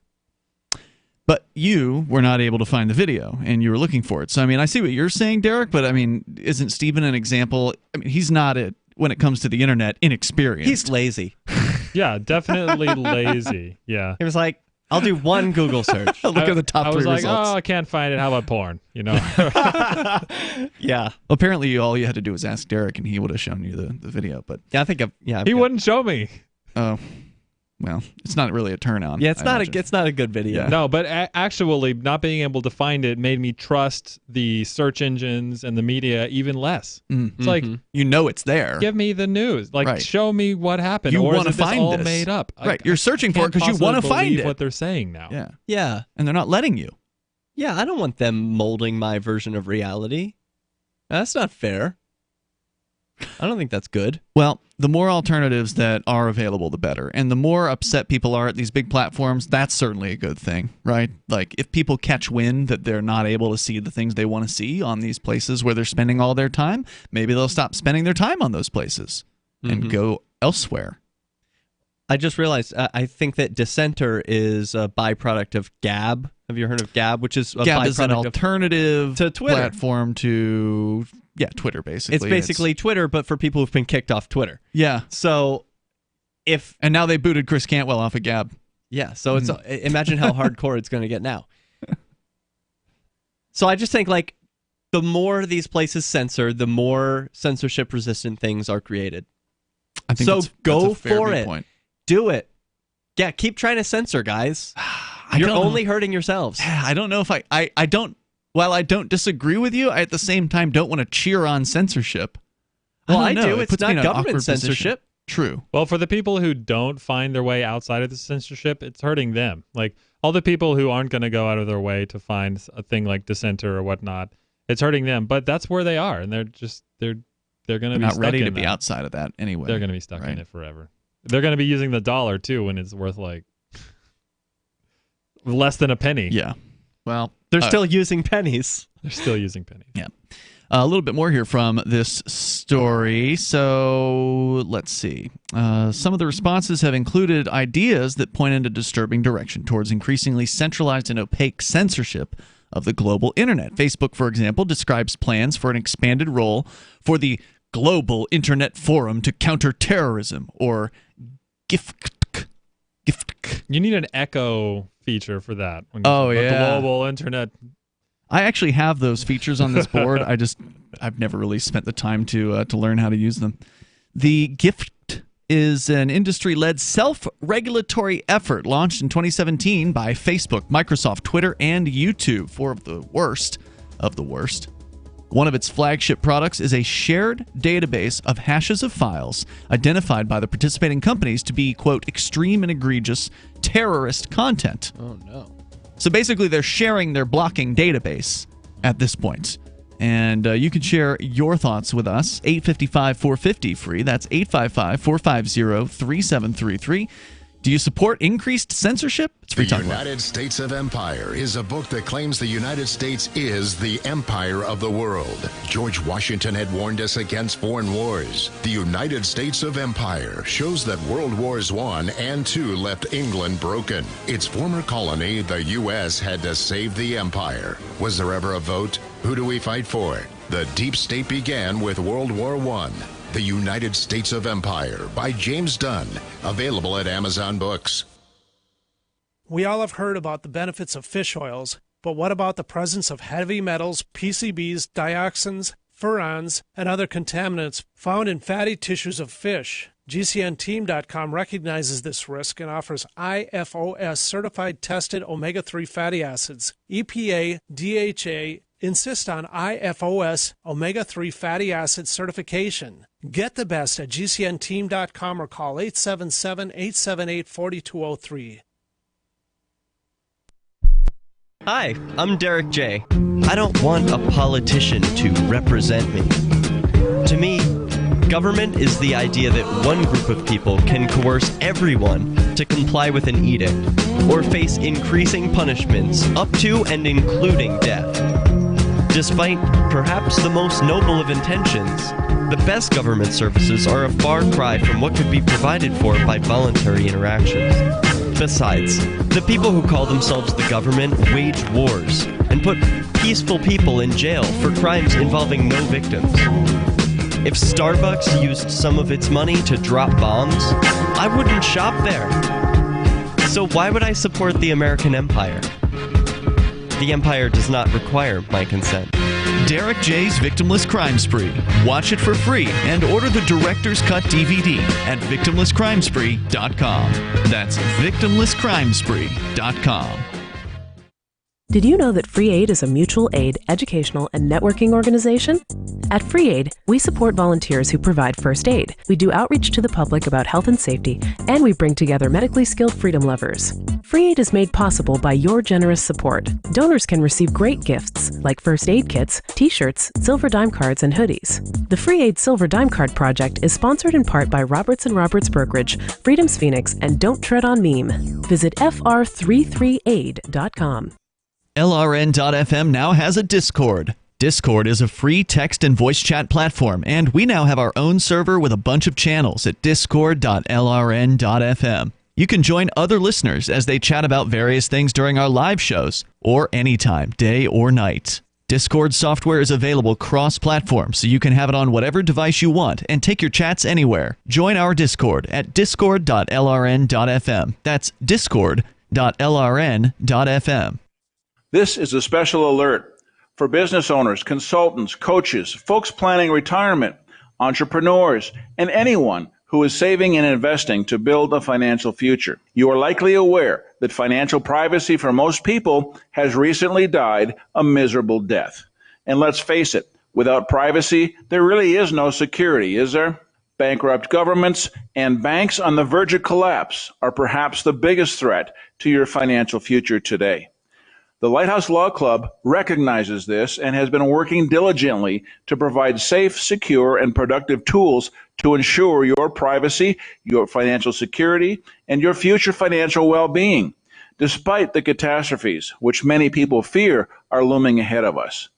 Find out more with a variety of free videos on the YouTube channel for Lighthouse Law Club. Just search YouTube for Lighthouse Law Club and secure your future today. Help get LRN.FM into more ears. Visit promote.lrn.fm for a free bumper sticker, flyers, banners, graphics, and more. Promote.lrn.fm.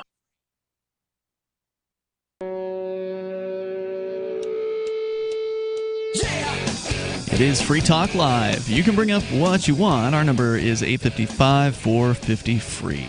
Like freedom, that's 855-450-3733. Also, our Discord on-air call-in line rooms, they're open and available to you over at discord.lrn.fm. As we continue, Ian, Derrick, and Stephen here in the studio, and I want you to check out liberty.menu. For a long time, libertarians, voluntarists, liberty-loving anarchists have been asking for liberty.menu, but they didn't get it until just last year. Like, there were a couple of attempts at different sites that tried to do what liberty.menu did, and they just never got it right. Liberty.menu got it right. It's super easy to use. It's a business directory, basically. And you can also list your digital content that you create there, as well as the events that you might be involved in or you're trying to help promote. And other liberty-minded folks, people who reject the initiation of force and agree to abide by the ethics of the non-aggression principle, will see what you put up there. And then maybe you'll get some new business from somebody that didn't know you existed before they went to liberty.menu. And it's free to do it. So do you not want free publicity for the thing that you do? You got to go over to liberty.menu and try it out. Free to do, free to list more than one thing, so it's not like there's a limit. You can put a few different things up there, no problem. If you want to upgrade, there are some upgrades available, but it's free at the base level, and you can use code FTL to get a special Free Talk Live listener badge over at liberty.menu. Well, it's not free for everyone. You can't use it if you don't agree with the non-aggression principle. That's true. Yep, that's true. It probably is that right? Is that on the site? I believe you have to pass some sort of test or whatever. You have to check off or whatever, certify that you support the non-aggression principle. It's in the spirit of the BIPCOT no-gov license. Yeah, it's a pretty cool site. They've done a really good job with it. Liberty.menu, check that out.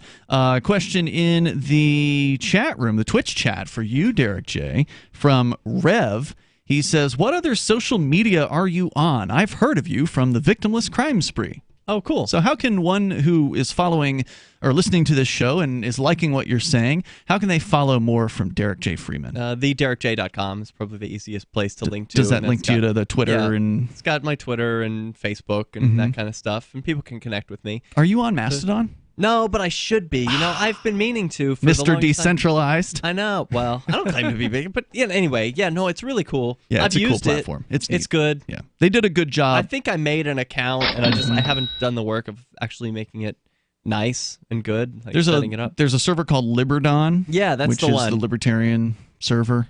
Because for listeners that don't know, Mastodon is an open source platform that has essentially ripped off, knocked off the Twitter platform. Basically, they've got the same thing with the hashtags and the @ symbols, and the whole structure of it is very similar, but it's decentralized and federated is the term. So each person who wants to run one of these servers can determine which other servers that they connect to. So if Chris Cantwell launches a Nazi server, you can choose to not allow that server to be searched from your server. You can essentially, engage in server ostracism with the servers that you don't want to connect to.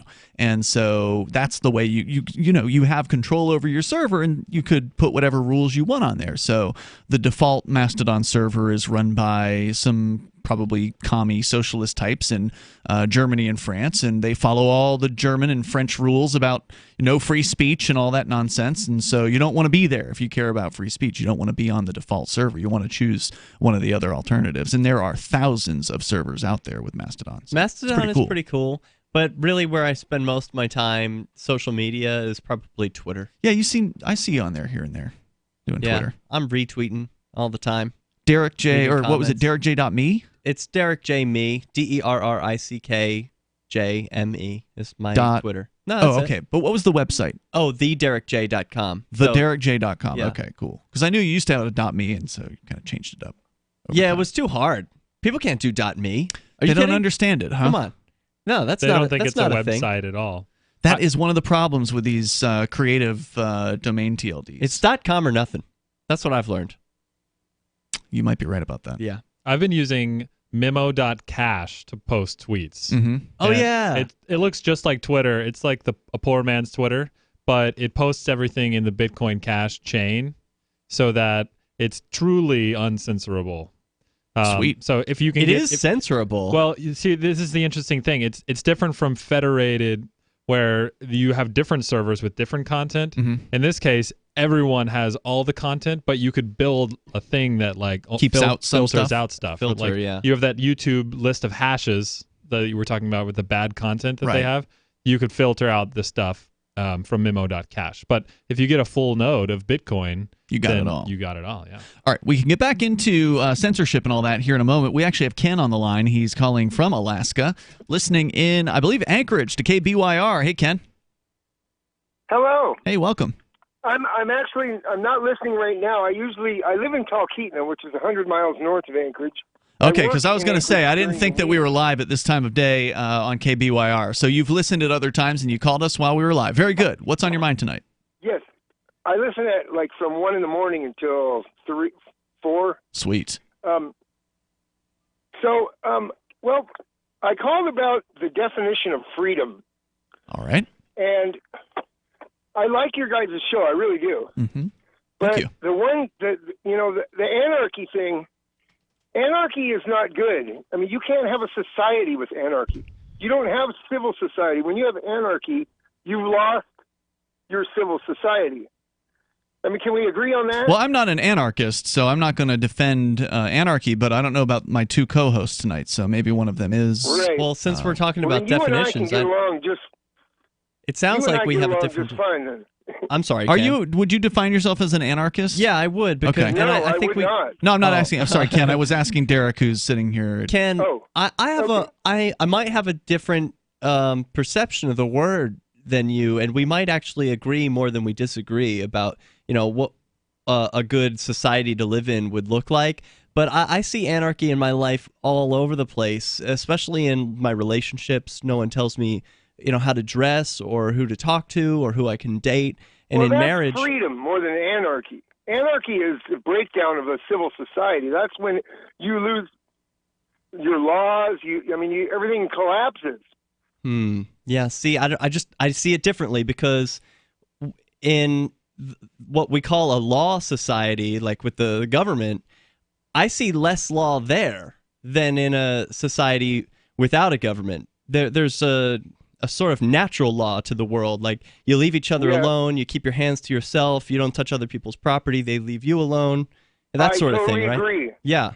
Yeah, I agree with that. And you know what? Don't get me wrong. I think that we are so close to a point where we need to go back and follow in the founders' footsteps as they did in the Revolution in the Civil War, to crush the tyranny that was King George and his agents of tyranny, governors and stuff. Washington has become, to you and I, exactly what King George was to the founders. And we don't have much time left before we will be forced to fight a civil war. I think we need to fight it on our own terms, which would be good with someone like Trump in the White House. I want to stop you right there. An Obama and type or Ken, before you go Hillary on, Clinton type. I want to know more about this civil war. This is an idea that some other callers have brought up. Some people seem to really, buy this concept that there's going to be some kind of other civil war. We're going to be forced into it, or we're going to be disarmed and made into slaves. When you say civil war, though, who do you envision would be the sides in the civil war? What are the different sides in the conflict? Good versus evil. Well, everybody thinks they're good. Babies? No. There's a clear difference. Most people who are doing what we would consider evil are under the belief that they are doing good. They believe, Well, I know they are. Sure they are. Hitler thought he was doing good, but he wasn't. Let's face it. Well, I agree with you there, but you can't square off the world as evil versus good, because everybody you ask is going to think certain people are evil who you think are good, and vice versa.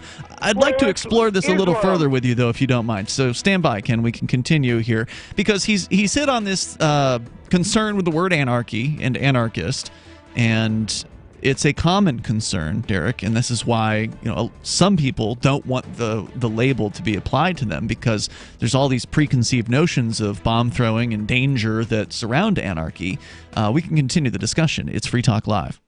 Does your dog itch, scratch, stink, or shed like crazy? Come to Dynavite for help. Order a 90-day supply of Dynavite. Dynavite is nutrition. Pick up 2 bottles of Lico Chops, get the 3rd bottle free. New improved Lico Chops with omega-3, omega-6, vitamin E. And now, 6 extra direct-fed microbials. Even better for the digestive tract and immune system. Try Lico Chops. Buy 2, get 1 free. At Dynavite.com. DINOVITE.com.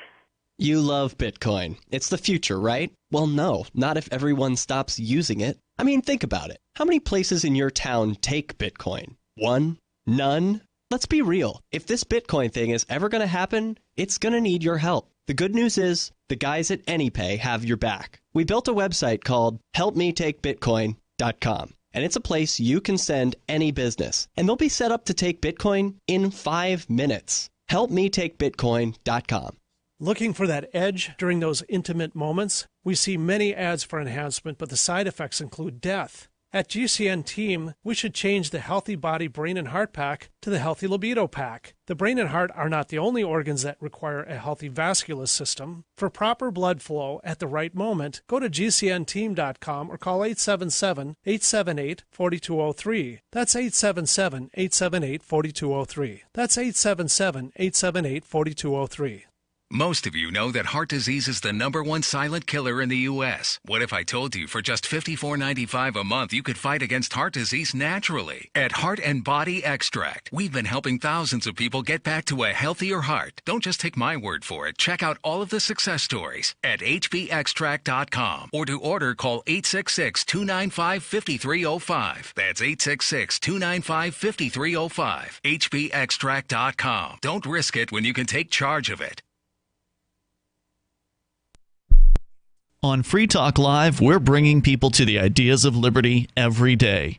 From wrestling superstars like Glenn Jacobs. You guys really are having an impact, I believe. Like I said, a lot of where I am now is due to listening to Free Talk Live. You changed my mind on some very important issues years ago. To random people tuning in on the radio.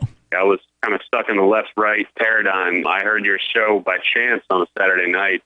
From there, I went on, joined the Free State Project, and become an amplifier. So, I mean, that's really the reason why I amp is because I know that if it wasn't for you guys being on as many stations as you are, I never would have found the ideas of liberty. Your amp will directly change more lives by getting Free Talk Live in front of people looking for talk radio online and on the air. When you amp Free Talk Live, you get perks like access to the AMP-only Facebook group and AMP podcast. Visit amp.freetalklive.com. The LRN.FM social media channels have been revamped. We've eliminated Facebook and focused on other platforms like Twitter and Mastodon, the decentralized alternative to Twitter. On our accounts, you'll find posts from multiple LRN.FM show hosts together in one place. Follow us on Twitter at twitter.lrn.fm, or better yet, move to the decentralized Mastodon social media platform at toot.lrn.fm, toot.lrn.fm. I think you'll like it. There are basically 2 types of advertising, direct response and branding. Radio's great for direct response with its low cost to listener ratio, but audio can't be beat for branding, which is a longer term endeavor. You want to be the first thing that someone thinks of when they think about your product or service. If you have a local business that you want kept top of mind in your community, call the station. If you need national reach, Free Talk Live's got around 200 radio stations, millions of monthly listening sessions, can suit all budgets, and if we don't think we're right for you, we'll tell you. Email me, mark@freetalklive.com. Some of our live shows are streamed in HD on Twitch. Please follow and share at twitch.lrn.fm. That's twitch.lrn.fm.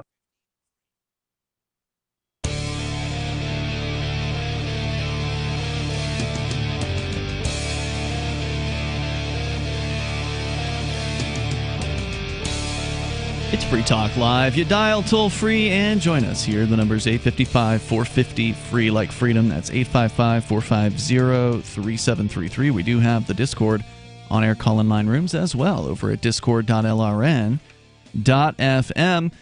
And in less than 2 months from now, it will be time for ForkFest 2019. That's right, the 3rd year of the decentralized Libertarian Camping Festival in the beautiful White Mountains of New Hampshire at Rogers Campground.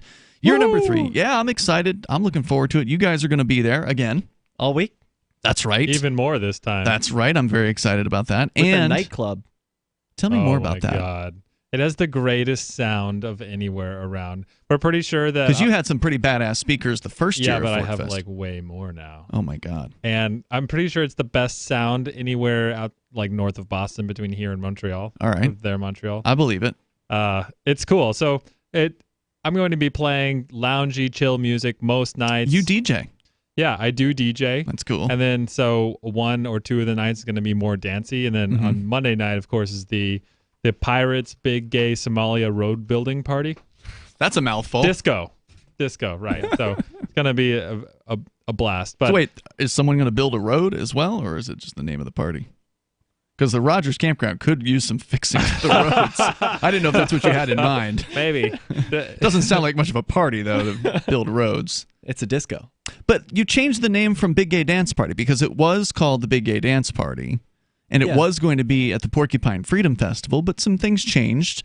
Your inspiration changed, as I understand it, and you've moved that party to Fork Fest. That's right. Well, I've been trying to realize who are the people that I like the most, who I think are doing the greatest for liberty, and how do I support them, and how do I give my energy to them? And those people are uncompromising, and they don't like to follow the rules and dictates of others when they don't think that they're correct. The people that you find at Fork Fest? The people who forked off and initially created Fork Fest, but which I believe will one day be called the New Hampshire Freedom Festival.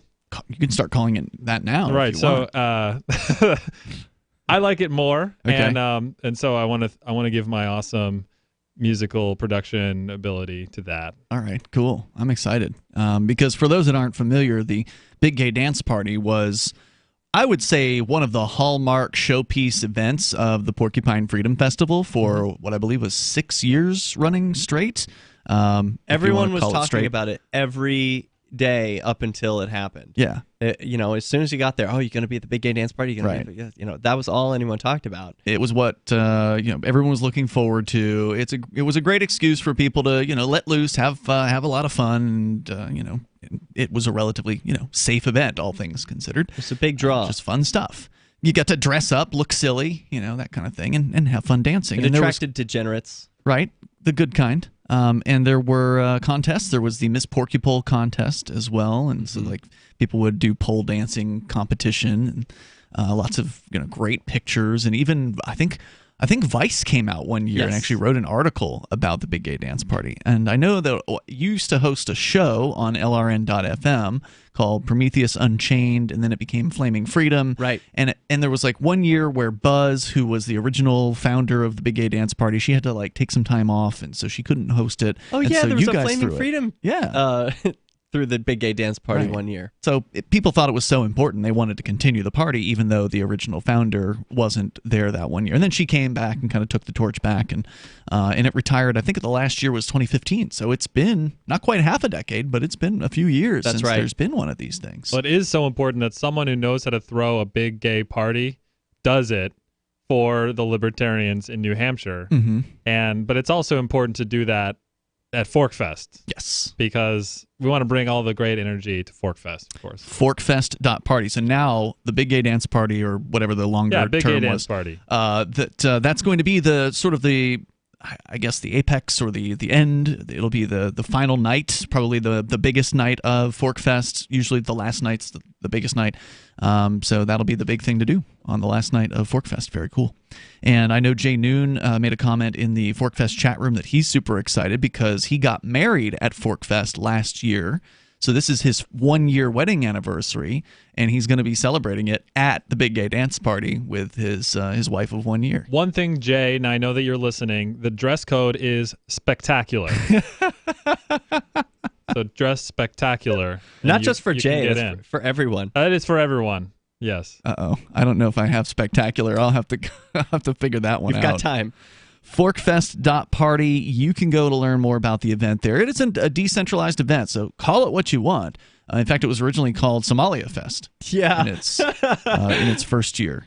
So, whatever it is, it's usually the 5 days before the Porcupine Freedom Festival, and now ForkFest is officially sponsoring the Porcupine Freedom Festival, which is kind of cool to see the thing that grew out of the Porcupine Freedom Festival turn around and give sponsorship money to PorcFest, which is pretty cool. So it's nice to see the two events are, in a friendly coexistence. That is cool. Friendly competition. I think it's great because it's people separating and specializing in what they want the most. Yeah. So if there's a group of people who really want to make a child-oriented event, then it really shouldn't be other things. Like a family event is what they're trying to do with PorcFest. Well, like family could involve old people too. I don't know. But it should be more focused around that, and it shouldn't be distracted by other things.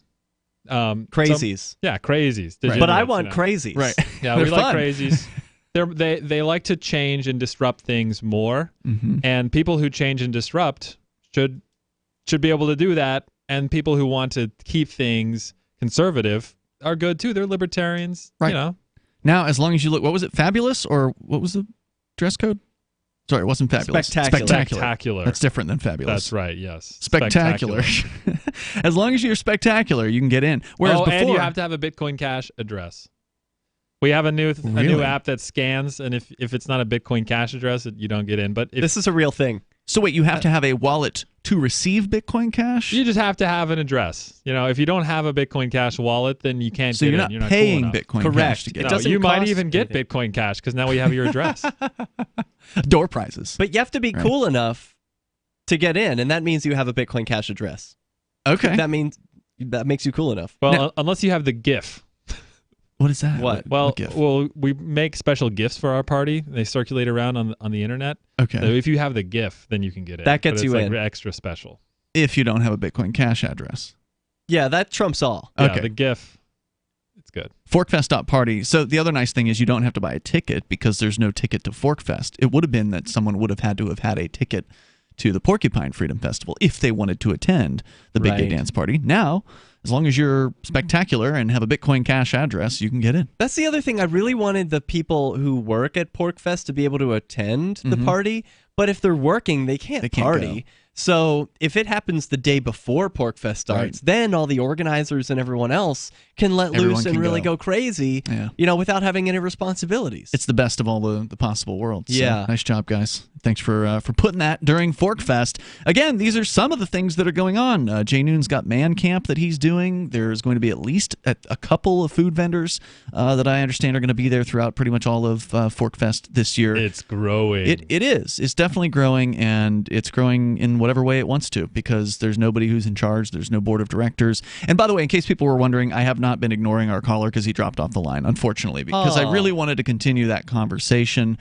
He dropped off sometime during the break, but I still think we should continue the conversation. We should. We can apply it to ForkFest too. So the guiding principle behind ForkFest is anarchy, in that the rules are not set by some people that are deciding, and basically it allows people to have more autonomy in what they do.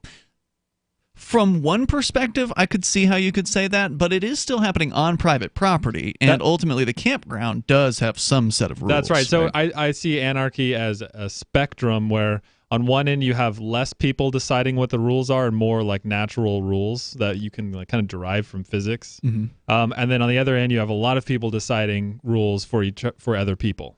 So in PorcFest you have Rogers Campground, and then you have like the state.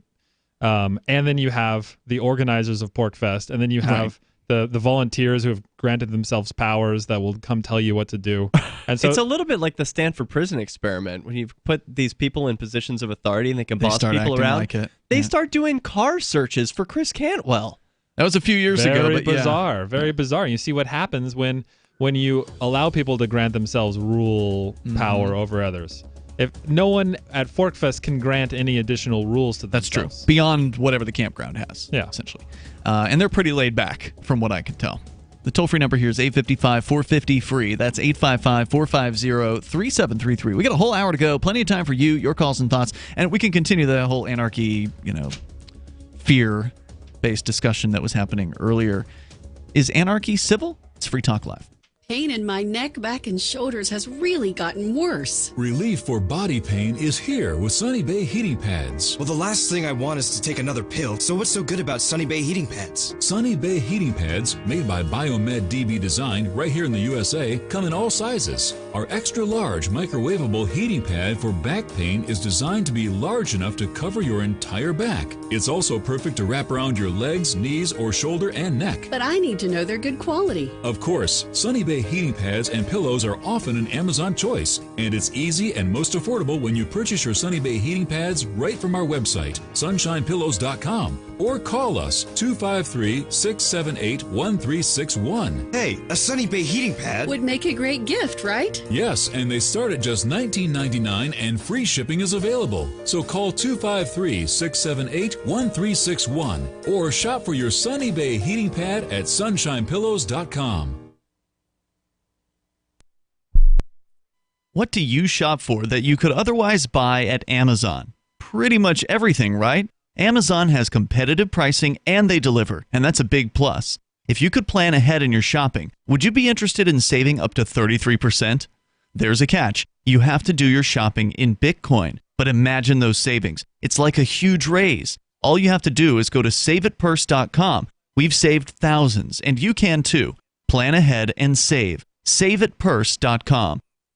Did you know we've taken our LRN.FM telephone listen line to a new level with the LRN.FM audio on demand line? Now you can call 712-770-8447 anytime and listen to LRN.FM's live feed. And you can listen to a bunch of our original shows on demand. Long distance fees may apply. Just dial 712-770-8447 and choose from the menu. 712-770. You're listening to the live edition of Free Talk Live. Hour number 3 is next after the news here on the Liberty Radio Network at LRN. This is the Liberty Beat, your daily source for liberty news and activist updates. Produced in partnership with SNLS News and listeners like you. Online at libertybeat.news and snls.news. I'm Mick Murrow with your latest edition of the Liberty Beat. Gold is trading at $1,273, silver at $14.90, and Bitcoin is trading around $5,605. Today's prices are brought to you by InnoScale. Take off with Managed Cloud. Looking for a safe, secure way to store your important files online? Let InnoScale handle it for you. Their high availability cloud servers are the perfect solution for clients needing one or more secure, scalable servers with built-in hardware failover protection. For details, see them online at InnoScale.net. In the news, in what critics denounce as the Trump administration's latest attack on women's rights across the globe, U.S. officials are reportedly threatening to veto a United Nations Security Council resolution seeking to end the use of rape as a weapon of war over its language on reproductive health. The Mind Unleashed, citing The Guardian, said that Trump officials are objecting to the resolution's language on victim support from family planning clinics. In recent months, the Trump administration has taken a hard line, refusing to agree to any UN documents that refer to sexual or reproductive health on grounds that such language implies support for abortions. It has also opposed the use of the word gender, seeing it as a cover for liberal promotion of transgender rights. The Trump administration's opposition to the measure, proposed by Germany, quickly sparked international outrage. Heather Barr, acting co-director of the Women's Rights Division at Human Rights Watch, tweeted that in the latest step in Trump's war on women, the U.S. opposes health care for survivors of rape during war. Others also took to Twitter to condemn the Trump administration's efforts. The Liberty Beat is sponsored in part by Brave Botanicals, high-quality kratom and CBD at reasonable prices, with excellent customer service. Brave Botanicals is activist-owned and mission-driven, fighting for your right to consume plant-based medicine and natural remedies. Find out more at mybravebotanicals.com. And right now, Liberty Beat listeners can save 10% by using promo code SNLS at checkout. This is the latest edition of the Liberty Beat. Find us online at libertybeat.news and snls.news. Your news now continues. On Tuesday, multiple FBI agents arrested Trenton, New Jersey police officer Drew Inman, who was part of an ongoing investigation into multiple bad cops in the department. Inman and his fellow cops were seen on body camera footage attacking an entirely compliant and surrendering Chansey, Washington, and then bragging about it, before lying on the police report. The Free Thought Project reports the FBI launched the investigation last year into Inman, former TPD officer Anthony Villanueva, and Mark Kiefer III over Washington's arrest. According to the Trentonian, it's unclear if Villanueva was also arrested, but an indictment filed in U.S. District Court in Trenton shows both he and Inman face multiple federal charges, including deprivation of rights under color of law and falsifying police records. As multiple videos show, Inman, Villanueva, and Kiefer were caught on body camera footage savagely beating Washington during an arrest in 2017. The USS Fort McHenry, a dock landing ship, has been stuck at sea for months, along with hundreds of Marines and sailors aboard, after dozens of crew members contracted mumps. The ship remains quarantined as officials with the Navy and Marine Corps Public Health Center conduct an in-depth investigation. The cases began to surface in December after the ship departed Mayport Naval Station in Florida. Although that was the last time at port, the Free Thought Project reports the point of origin has not yet been determined. The Navy's Bureau of Medicine and Surgery explained to Business Insider that based on clinical presentation and laboratory testing, the cases are currently classified as probable cases of mumps. Every single person aboard the USS Fort McHenry has been vaccinated against the virus, yet dozens have been infected.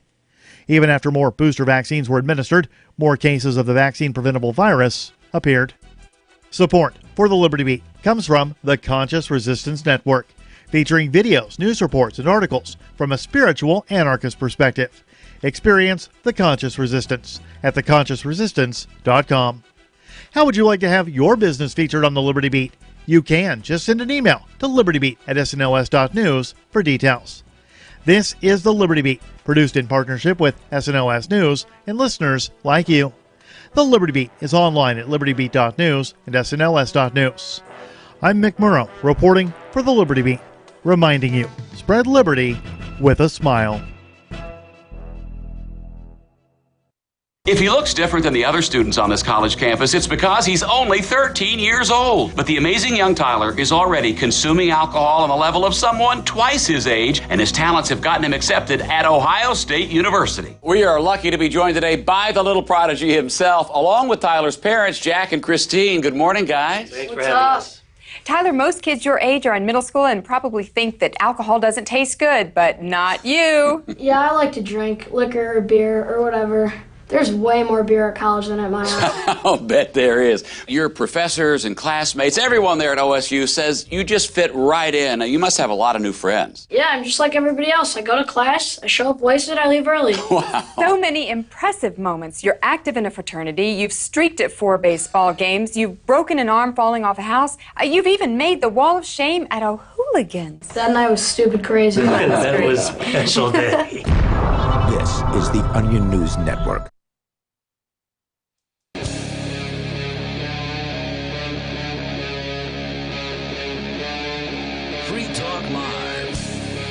Yep, it's Free Talk Live. We're launching into the third hour of the program. Open phones, as always. You can take control of the airwaves. Our number is 855-450-FREE like freedom. That's 855-450-3733. We do have the Discord on-air call-in line rooms. They're open and available to you at discord.lrn.fm. With you in the studio tonight, it's Ian. Derrick J. Steven Zeiler. And I said we were going to continue the conversation that our caller had brought up in the last hour. He was concerned with anarchy. He understandably believes that anarchy is this, uncivil thing, this violent order or lack of order. And this is the typical viewpoint of a person who hears about anarchy, because normally when they hear the word anarchy, it's in some news report. And it's referring to some commies that are smashing a Starbucks or McDonald's storefront window. They've got Molotov cocktails. They're, rolling a huge dumpster through somebody's, some business's front door. I mean, there's just all kinds of terrible things that are associated publicly with the word anarchy. And sometimes they'll interview these so-called anarchists, and they are not saying the things that you are saying, Derrick J. Freeman. Yeah. Not even close. Yeah. So does that make the word useless? Like, have they ruined it? I would say it is ruined, yes. I mean, okay. And I feel like it is a futile attempt to try to to try to undo damage that has literally been done over decades. I'm not trying to undo anything. I just think it's the most accurate term because of its roots. Well, now wait a minute. Anarchos. You were trying to do something. No, you were trying to persuade the guy on the phone. Now, I was just saying, look, I think we have different ways of viewing the word. That's true. But we have the same view of the world, that we see things pretty much the same way. And I wish he would have stayed on so we could have seen some more of that, because I think you're right. He was a critic of the idea of the state or the government and government control. Right. So there's probably a lot to agree on. And he also liked natural rights. Yeah, he agreed that there's just sort of the rules we all learn in kindergarten are the rules that are good to live by generally. You don't hit, you don't steal, you keep your hands to yourself. And, right. You own the product of your labor, that sort of thing. But my observation through life has been that the more government, the less rules.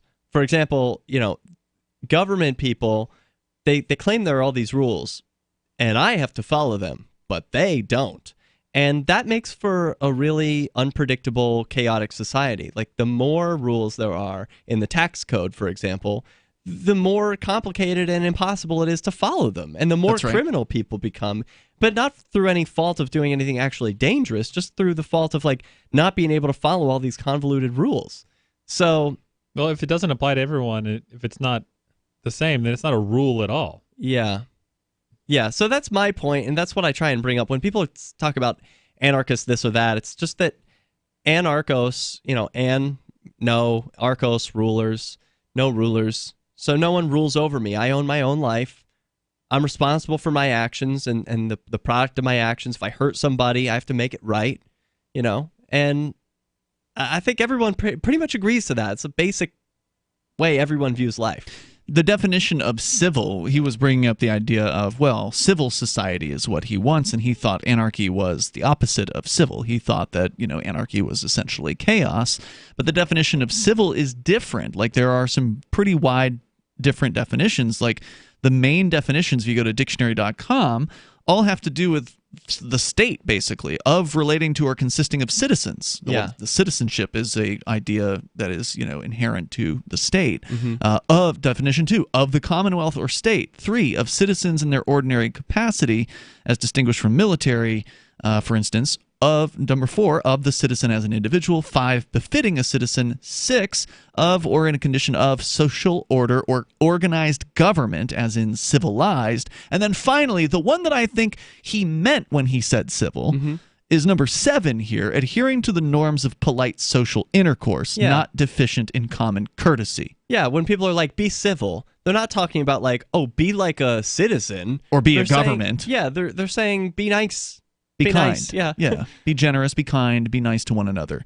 But unfortunately, that's the 7th definition there, and I actually had to hit see more in order to actually see that. That's so weird, because I would think that's the more commonly used It's the way version it's of that used, I think, but at least the way when I hear somebody using it, at least that's what I think of.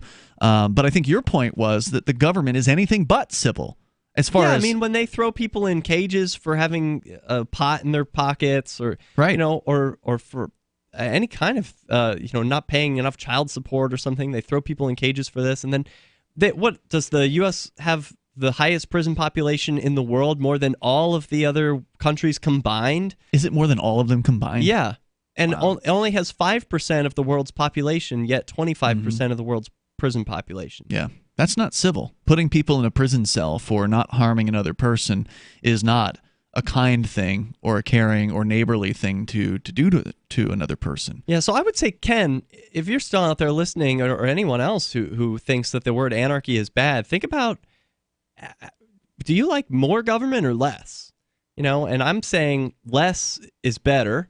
Well, of course, government are just people, right? Government are just people who are using the threat of violence to get their way. They're people who have special authority to abuse the rules, the rules that everyone else has to live by, but they don't. Well, they don't have authority. Authority is just an idea. Well, they have perceived authority in the minds of the people. Yeah. And so the less of that there is, the more we're all on an equal playing field, and the more we all have to play by the same rules. And that's the world I want to live in. And anarchy is actually defined as the lack of that authority.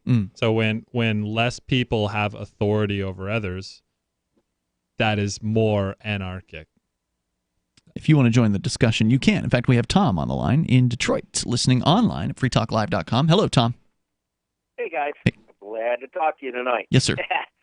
You're on a topic that we talk about all the time on the Mark Stevens chats. You guys obviously know who Mark Stevens is. He has a show on on LRN.FM. Yeah, I like Mark Stevens. He's the author of Adventures in Legal Land, a real brilliant guy. Go ahead with what you were calling about. Well, the first thing I'd like to discuss is, first off, words have definitions. Yep. They're not flexible. They have definitions. Anarchy is simply no rulers. Okay, just like monarchy is a single ruler, a king or a queen. There is no anarchy and anarchism. Anarchy does not mean chaos. It just simply is, the definition is no rulers. And that's important. It's just like citizen. People bandy about this word that they're a citizen and you have to be a citizen. Well, there are elements to be a citizen. Mm-hmm. And those elements are that you pledge an allegiance for protection. And our Supreme Court has ruled multiple times that they are not obligated. A policeman can watch you at the side of the road be beaten to death and does not have to step in. He is not obligated. So you are not a citizen. There is no such thing as a citizen. Yeah, I totally agree with where you're coming from, and this is not some sort of cockamamie, BS legal definition. This is what the definition of citizen is. It is one who owes a duty of allegiance. Duty, meaning you have to be, their liege in return for an obligation of protection. And what you're pointing out is the government people have no obligation to protect you, and they've said so clearly in multiple Supreme Court decisions and in other levels of courts. It's been said crystal clear so many times, and we've pointed some of them out here on the air when they've happened, that the government people have no obligation to protect you. So if there's no obligation to protect, how can you have a duty of allegiance in return? That's supposed to be the deal, but there's no deal. It doesn't exist. Exactly. It never did. And it's exactly. And the bottom line is, people don't understand, the people, and I hate to use the word, there's no such thing as the people. People don't understand that judges don't make decisions, or they don't make they don't have opinions. Their decisions are based on their bosses' decisions, and their bosses at the top are the Supreme Court. The judges, every judge below that has to follow the Supreme Court rules, and that's it. When you face a court situation, as we do, that's our main thing, these guys don't make decisions on their own. And when they do, that is when we call them out by asking questions of how they are doing that. Why questions are some of the most powerful things in the world, whether it's individuals you're dealing with or these government goons. More coming up. Thanks, Tom. It's Free Talk Live. Did you know you can legally exit the U.S. federal income tax system? Well, it's true, and thousands of American nationals are doing it. The 16th Amendment and the Internal Revenue Code are legal, but only in a limited jurisdiction. This is the basis behind the voluntary nature of the income tax. Learn the exit strategy provided by Congress. Find out more by visiting weissparis.com and watch our numerous videos. That's WEISS Paris.com. Bitcoin.com is delighted to announce their latest partnership with the gift card specialists at eGifter. With many of the world's leading brands on their roster, it is now easier than ever to get the gift cards of your favorite brands with Bitcoin Cash. To get started, just follow these simple steps. Visit giftcards.bitcoin.com, pick the gift card you want, follow the instructions on your screen, and make your payment using your Bitcoin Cash wallet. Sit tight and your gift card will be delivered to you as soon as it's ready. That's giftcards.bitcoin.com. Would you like to hang out with Penn Jillette? He's keynoting Freedom Fest this year. I, for one, am thrilled. Freedom Fest is the largest liberty-oriented gathering in the world. They take a Big Ten approach with libertarians, conservatives, liberals, anarchists, capitalists, and just open-minded people mingling together to hear real debates, share real solutions, and converse freely. This year's theme is the Wild West, a time of liberty and opportunity, or a time of anarchy and violence. Maybe both. Go to freedomfest.com/FTL and get your tickets now. now. freedomfest.com/FTL. Not convinced yet? Hey, I understand. It's a high-end event. Even with coupon code FTL50. Sure, you're likely to receive investment advice that'll make that sum seem paltry, but I have something special for you. Go to freedomfest.com/FTL and you'll get the 5 best speeches from last year for free. Call it a test drive. Do yourself a favor and go to freedomfest.com/FTL. freedomfest.com/FTL. Use coupon code FTL50 for a discount. The Free State Project has reached its goal of 20,000 liberty lovers who've pledged to move to New Hampshire and get active to achieve liberty in our lifetime. Perhaps you're trying to figure out what part of New Hampshire should be your destination. If so, consider Keene. You'll find more than 150 reasons to move to Keene at move.freekeene.com. Keene is famous for its historic, publicity-generating activism, as well as being the liberty media capital of the world. It's home to freekeene.com, New Hampshire's destination for liberty activism, news, and opinion. For years, we've been compiling over 150 reasons to move to Keene at move.freekeene.com, where you'll learn about some of what's happening here and what makes Keene a great place to live. If you love liberty, you'll probably enjoy anywhere you end up in the Shire. But do your due diligence first. Please visit move.freekeene.com for the full list of over 150 reasons to move to Keene. That's move.freekeene.com.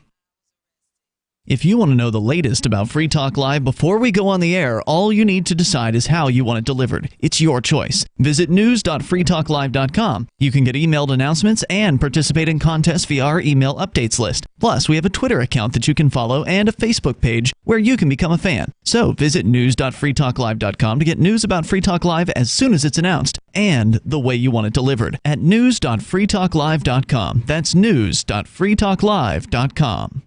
Looking for a great real estate investment? Consider New Hampshire, which is ground zero for the Liberty Movement. Your first call should be to Mark Worden from Porcupine Real Estate. He's more than just a real estate agent. He's your New Hampshire concierge. Where are the best places to live? Do you want farm, city, the burbs, or forest? Do you want a duplex or multifamily building so that renters pay your mortgage? There are homes in all price ranges in New Hampshire, and Mark can help with financing too. Invest in liberty and property. Mark Worden can help. Porcupine Real Estate. Love what we do? Please help support our international satellite channels at patreon.lrn.fm. That's patreon.lrn.fm.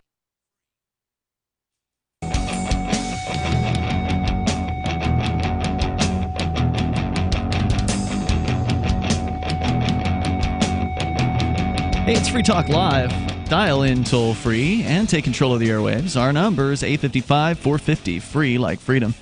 It's 855-450-3733. We have the Discord on-air call-in line rooms. They're available to you. In fact, that's where we're going next. And you will sound, if you're in those Discord rooms, almost like you're sitting here in the studio with us. It's Ian, Derrick, and Stephen in that studio. And you can, of course, actually watch our studio feeds on the couple of different video streaming platforms. We're on Twitch at twitch.lrn.fm, and the newest in somewhat decentralized platform, DLive, over at dlive.lrn.fm. So head over to either one of those. The DLive feed is at 480 lines of resolution, and the Twitch feed is at 720. So Twitch is higher resolution. DLive still looks great at a little bit lower res, and it's easier for people with slower internet connections to handle that. So if you were having trouble with Twitch, DLive's definitely the better option for you. Check it out at dlive.lrn.fm. And we're getting way more followers way faster on DLive. So I think that probably if we keep this rate up by the midpoint of May, we might have more followers on DLive than we got in the first year of being on Twitch. Like, our first month of DLive may exceed our first year on Twitch. So that's pretty cool. dlive.lrn.fm. As we continue, we go to your calls and thoughts here.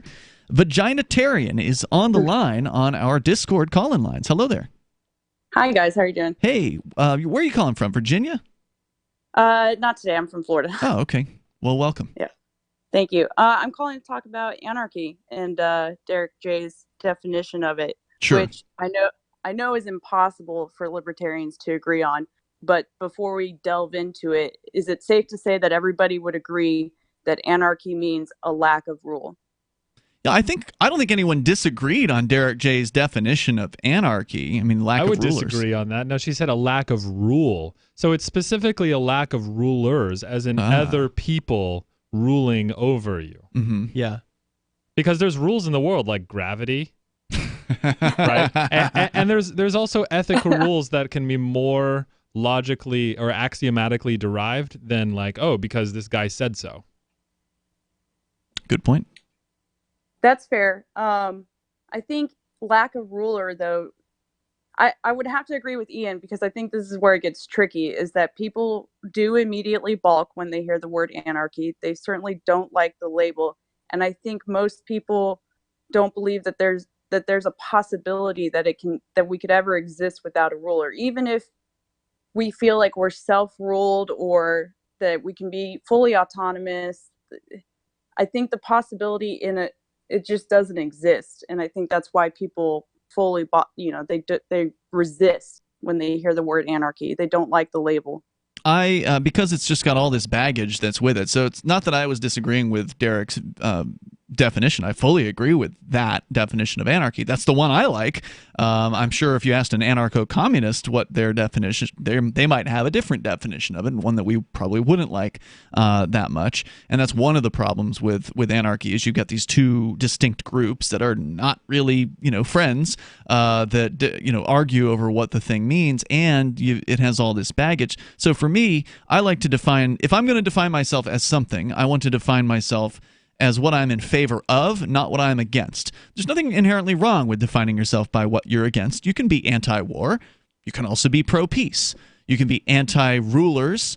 You can also be pro-voluntary interaction. I'm a voluntarist, so I think that all human interaction should be by consent, and that is a very positive statement for me to make, and it's a statement and a word that, for the most part, probably 99.9% of the time, the average person who might hear that word isn't going to get, thinking of bomb throwing. They're not going to be thinking of crazy, lunatics destroying property and anarcho-communists or whatever it is that comes into people's minds when they think of the word anarchy. So I start at zero, and I can talk about voluntarism, whereas if you start talking about anarchy, you're not starting at zero with a person. You're starting below zero. You've got to bring them back and try to explain to them, oh, no, it's not that kind of anarchy. It's this good kind of anarchy. Are you sure you're starting at zero by using the word voluntarist? Because I see a lot of people after they hear that word say, yeah, everything should be volunteer. Like I volunteer at the animal shelter and whatever. And it's like, no, it's not really about volunteering. It's, so you're that actually, one does happen. You're inflating your word, actually. So whereas you reject a word that has a negative connotation, you're giving yourself a word that has a positive connotation already. That's better, isn't it? Not if it's. Aren't you making my point for me? Not if it's inaccurate. There's less gains to be made too by teaching. Well, I use the word voluntarist, which isn't quite the same as voluntarist. It doesn't have the voluntary people word, still but make the mistake. They'll still make that mistake. That's true. But I find that that's much easier to correct than undoing, decades worth of programming from mainstream media. So that's the only thing I disagree on. It's just, a point of persuasion, basically. What term do you use, caller? I personally try not to fit into too many boxes, because the way that Ian presented his argument, I think, is better. I would rather be more precise in my speech when it comes to a particular subject than to blanket myself with a term such as voluntarist or anarchist or anarcho-capitalist or what have you, because I think when it comes to anything political these days, people are getting so hardened within their identities that doesn't matter if it's anarchist or voluntarist or Republican or Democrat. There's so many assumptions that are from the get-go. So if you start with something more like I'm pro-peace and I'm anti-war, pro-voluntarism, you're presenting the depth of yourself as a person and your political views, because everybody is more than just one thing. So I think that personally I believe anarchy to be a lack of rule, not necessarily a lack of rulers. And so that's why I think that true anarchy doesn't exist, because I don't think any of us exist outside of the bound of some sort of rules. But I would say I'm pro-freedom. If I had to go, I try and choose freedom always whenever I'm making a decision. Well, wait a minute. If you believe anarchy means no rules, then wouldn't monarchy mean one rules? Yeah, it's about rulers. It's clearly about rulership. Yeah. Definitely that. But here you are. You've got people who don't even agree on what the word means, who should agree on what the word means. If you want to be, you don't want to be against something. Anarchy is like this anti thing. Correct. The opposite of anarchy is authority. I think we can almost agree that the opposite of anarchy is authority. What is the opposite of authority? I think it's philosophy. Well, authority is just an idea, right? Like authority is just this concept that people believe in. It's this sort of religious idea that another human being could somehow have this ethereal thing, this authority. Yeah, it's a concept. I mean, if you're the president of an organization, you have the authority to fire somebody, you know, and everyone just kind of agrees because we've got this concept in our minds that this person can do certain things.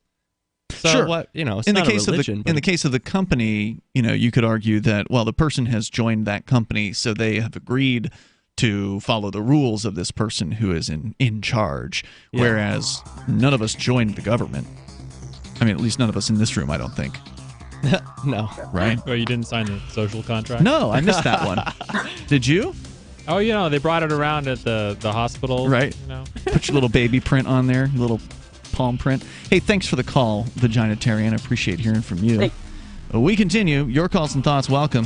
855-450, free like freedom. You can join us here. This is Free Talk Live. Many people believe they don't control their own destiny. Let them continue just getting by while you make the choice to do something about your future. Imagine working from home, earning the income you deserve. Just visit startlivingyoung.com and click on the Be Your Own Boss tab. Discover Juness, a state-of-the-art global health company with over $1 billion a year in sales. They'll provide all the tools you need to succeed. Visit startlivingyoung.com today and click on the Be Your Own Boss tab. Your destiny awaits at startlivingyoung.com.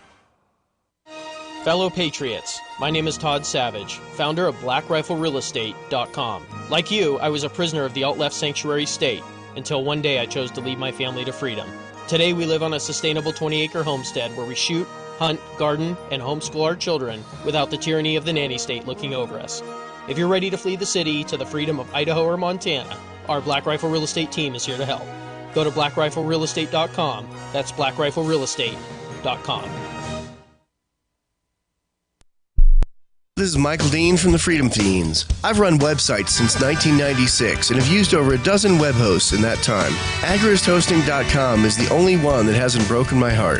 Agorist Hosting's uptime and service is stellar, and their DDoS mitigation is the best I've seen. That's important because if you tell the truth in this world, you'll ruffle feathers. And some people will try dirty tricks to silence your voice. No matter what the haters hit us with, Agorist Hosting keeps our websites online. If you have a mission-critical commercial presence or a world-changing activism site, you cannot tolerate any skullduggery. So go with AgoristHosting.com. Have a WordPress or blog site, but you're not satisfied with performance or uptime? Or just want raw hosting? Want to pay with Bitcoin? Agorist Hosting specializes in high-performance hosting with personalized service. Go to AgoristHosting.com and click on the button that says Get Hosted. That's AgoristHosting.com. Are you tired of governments murdering people around the world? Stop using their money. There is an alternative. Bitcoin is a stateless, free market, non-political currency. Bitcoin cannot be inflated or controlled by any government. By using their money, you are helping the state. Stop doing it! You have an incredible alternative available now. Learn it, use it, spread it. Get started with Bitcoin at bitcoin.com. That's bitcoin.com. Some of you asked, and now we've delivered. LRN.FM's live Keene, New Hampshire studio shows are now streamed in HD on Twitch. Visit our channel at twitch.lrn.fm and give it a follow. If you have Amazon Prime, you get one free subscription on Twitch. If you use it on our channel, Twitch will give LRN.FM a monthly piece of your Prime subscription cost. So please watch, follow, share, and subscribe to twitch.lrn.fm. That's twitch.lrn.fm. We have some good news. The indictments against Ross Ulbricht in the District of Maryland were dismissed with prejudice, meaning they can never be refiled. This is especially good because those indictments contain the only charge ever made that Ross engaged in murder for hire. This was a serious allegation that Ross Ulbricht denies. It was never prosecuted or ruled on by a jury, but was trumpeted by the federal government and the media as if it were proven fact. The Maryland court held these indictments for almost 5 years, poisoning Ross's case and leaving him under a cloud of unproven allegations. As explained in Ross's appeal to the Supreme Court, the fact that the judge used these allegations to give Ross a draconian sentence of double life without parole violated his Sixth Amendment right to a jury trial. Judges are required to issue sentences based on convictions decided by a jury, not unproven allegations never even charged at trial. Although this is a positive development, the dropped indictment will not set Ross free. Now, a presidential pardon is Ross's only hope of freedom. Sign the petition at freeross.org. Free Ross. Now you can follow LRN.FM on the decentralized Mastodon social media platform at toot.lrn.fm, toot.lrn.fm.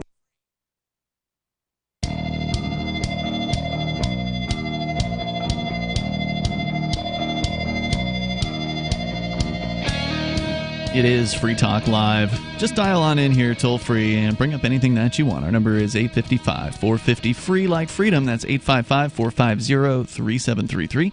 The Discord on-air call-in line rooms are open and available to you. Just go to discord.lrn.fm and you can jump into one of those rooms there. We'll join you, and then you'll sound almost like you're sitting here in the studio with us. It's Ian, Derrick J, Steven Zeiler. As we continue with your calls and thoughts, we go to the phones, to the fun. Jack is in Charlotte. I'm not sure which one. Which Charlotte, Jack? North Carolina. North Carolina, and he's listening via the TuneIn app. Go ahead. Does CRISPR work for broken necks? Oh, it's you. Okay, Like you're not allowed to be here. That was a pretty good. He changed his voice there. He actually had me fooled there for a moment. Yeah. So anyway, 855-450-FREE. That's 855-450-3733. Let's go to somebody who's much better. Gene, the Christian anarchist. Gene, you're on Free Talk Live. Well, hello everyone. I did a change my mind on the Discord. I thought I'd bring it onto the air. You changed your mind about something? What was it? No. You know I believe something changed my mind. You know the guy behind the tape. So you're not going to change your mind. You're challenging someone to change your mind. Okay. What was the issue?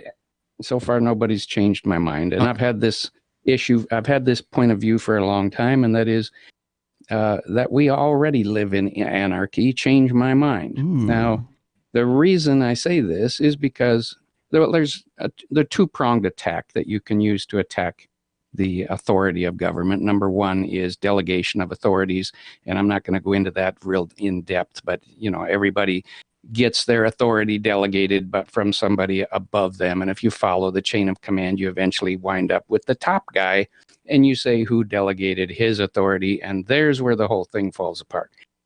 But the top guy would say it was all the people below me. They elected me. I didn't delegate him any authority. They could do it that way. And you didn't delegate him any authority, So if you believe in personal liberty, or if you believe in any kind of liberty. But there are plenty of people who do believe in authority and who absolutely do want to do everything that the person who they have elected tells them to do. I mean, there are huge Trump fanatics out there. Of course. But their whole argument falls apart with the vote. For them, it's true until you ask them how that authority is over me, because I didn't vote. You see, so let me see if I can play the role of the individual here, the little devil's advocate. Well, I mean, we live in society, so therefore you're part of society, and since you're here, you're subject to it. You could vote if you wanted to, and move to Somalia if you don't like it. There you go. But it's very, very hard to move to Somalia, and it takes a lot of money. People can't just do that. So, but the other prong that I wanted to get into is the fact that this idea of rules and rulers, because obviously to me that there's very little distinction between anarchy being no rules or anarchy being no rulers, because if you don't have a ruler, you can't have any rules. At least only you can have personal rules. You can have the rules of physics, yes, but you can't have rules of authority over you if there's no ruler. So to me, they're one and the same. Well, couldn't you also have rules in that if I go to the 7-Eleven, they may require me to have shoes on or a T-shirt? That's a rule. Wouldn't that be an authority if they're telling you what you have to do? Right, and wouldn't I be consenting to the authority by going on their property in that case? Yeah, well, you can certainly consent to authority. I mean, Okay. you can consent to individual rules and individual authority if it's voluntary. But So then rules what could I'm getting exist at- under anarchy.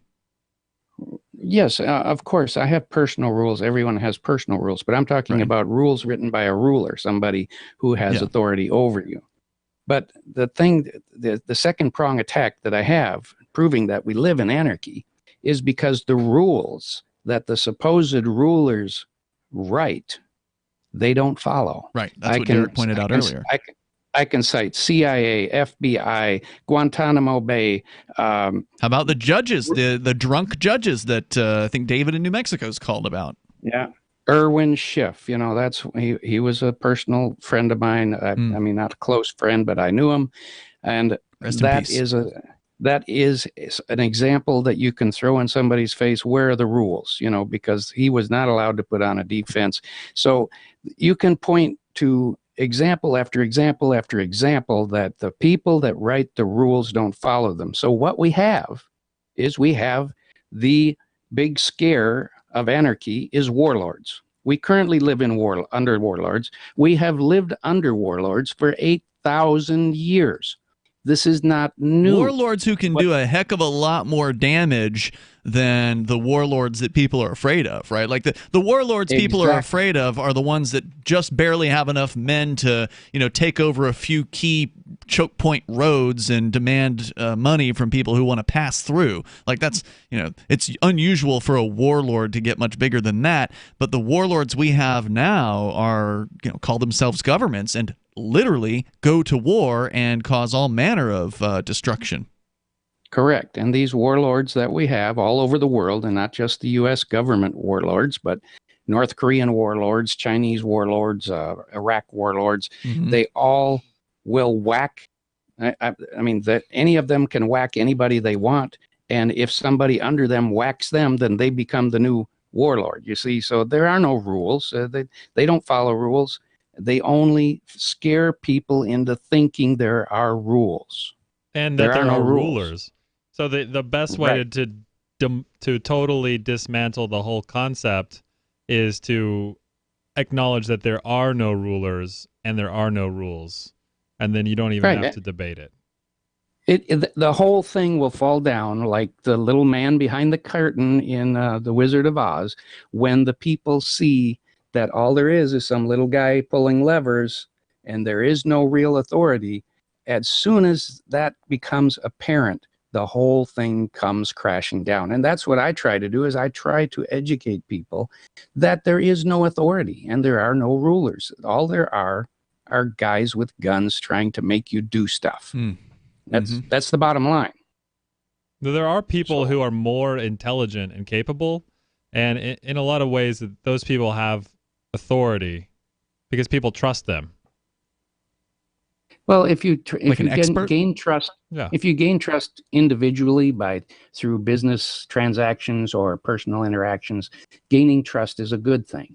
So there's nothing wrong with that, and making money out of that is not a bad thing. If you can, do some kind of productive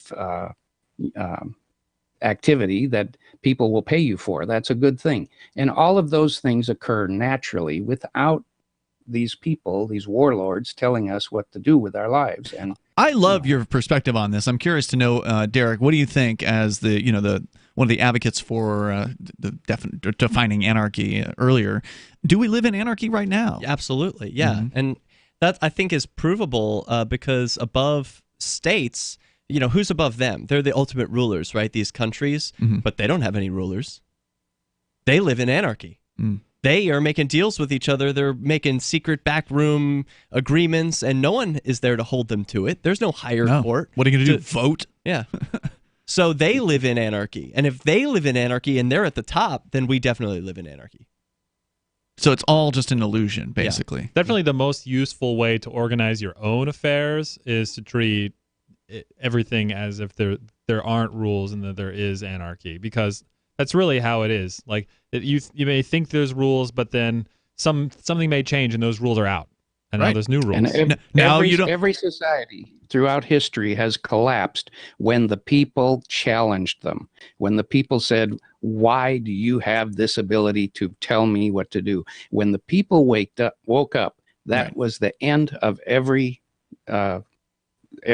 type of government in the past. Absolutely, because there are more of the people than there are of these self-proclaimed rulers every time. Yeah. And as long as they're willing to actually do something about their circumstances, they can make things better. I mean, I gave an example of this earlier when I was talking about how just within the microcosmic world of the courtroom, how a handful of activists over a number of years have had what I've seen as a permanent impact on that courthouse. For the better. I thank you for the call tonight, Gene, the Christian anarchist. An interesting theory, and I think one that holds a lot of water. The toll-free number here is 855-450-FREE. We have time for you if you get on the line with us now. This is Free Talk Live. Did you know you can legally exit the U.S. federal income tax system? Well, it's true, and thousands of American nationals are doing it. The 16th Amendment and the Internal Revenue Code are legal, but only in a limited jurisdiction. This is the basis behind the voluntary nature of the income tax. Learn the exit strategy provided by Congress. Find out more by visiting weissparis.com and watch our numerous videos. That's WEISS Paris.com. Go to themorganreport.com and receive updates and insights you will not find anywhere else on the web. You will discover how to grow and protect your wealth under all market conditions. The Free Morgan Report provides interviews, webinars, question and answer sessions, plus mind-blowing videos. As David Morgan says, let my passion create your wealth. TheMorganReport.com. TheMorganReport.com. Jake was in big trouble with the IRS. He owed how much? $92,000.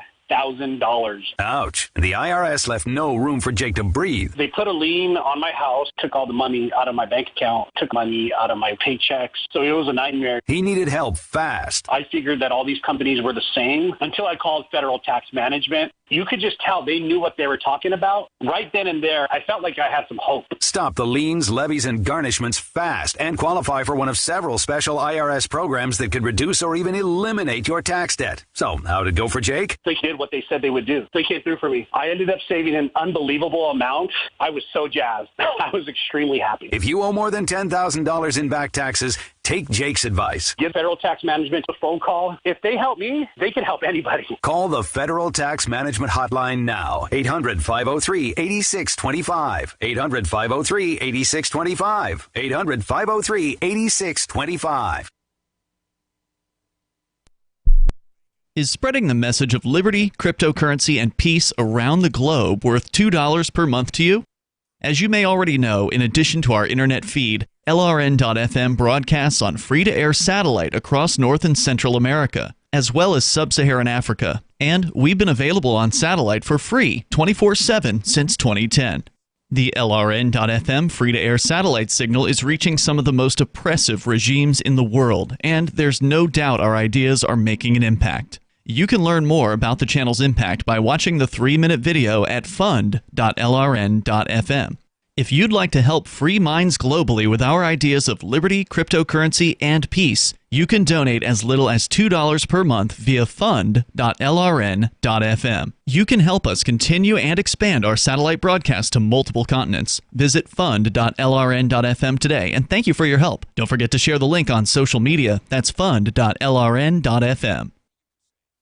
So you've heard all 3 hours of the latest episode of Free Talk Live, and you're still hungry for liberty-oriented audio content? Did you know that we have another 24/7 audio stream at LRN.FM? The Liberty Radio Network airs the latest episodes of some of the best liberty-oriented podcasts on the internet around the clock. In addition to recorded content, you'll also hear live shows like Free Talk Live, originating from our Keene, New Hampshire studio. So listen anytime at LRN.FM. That's LRN.FM.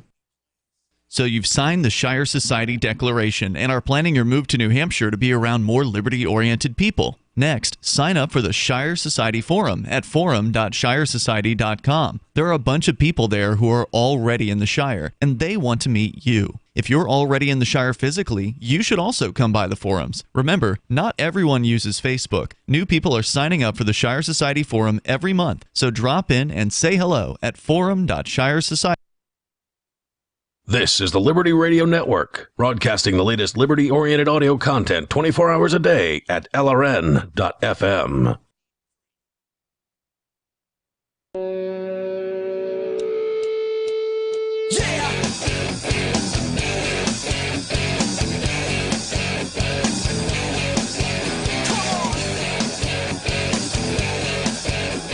It's Free Talk Live. You can bring up anything you want.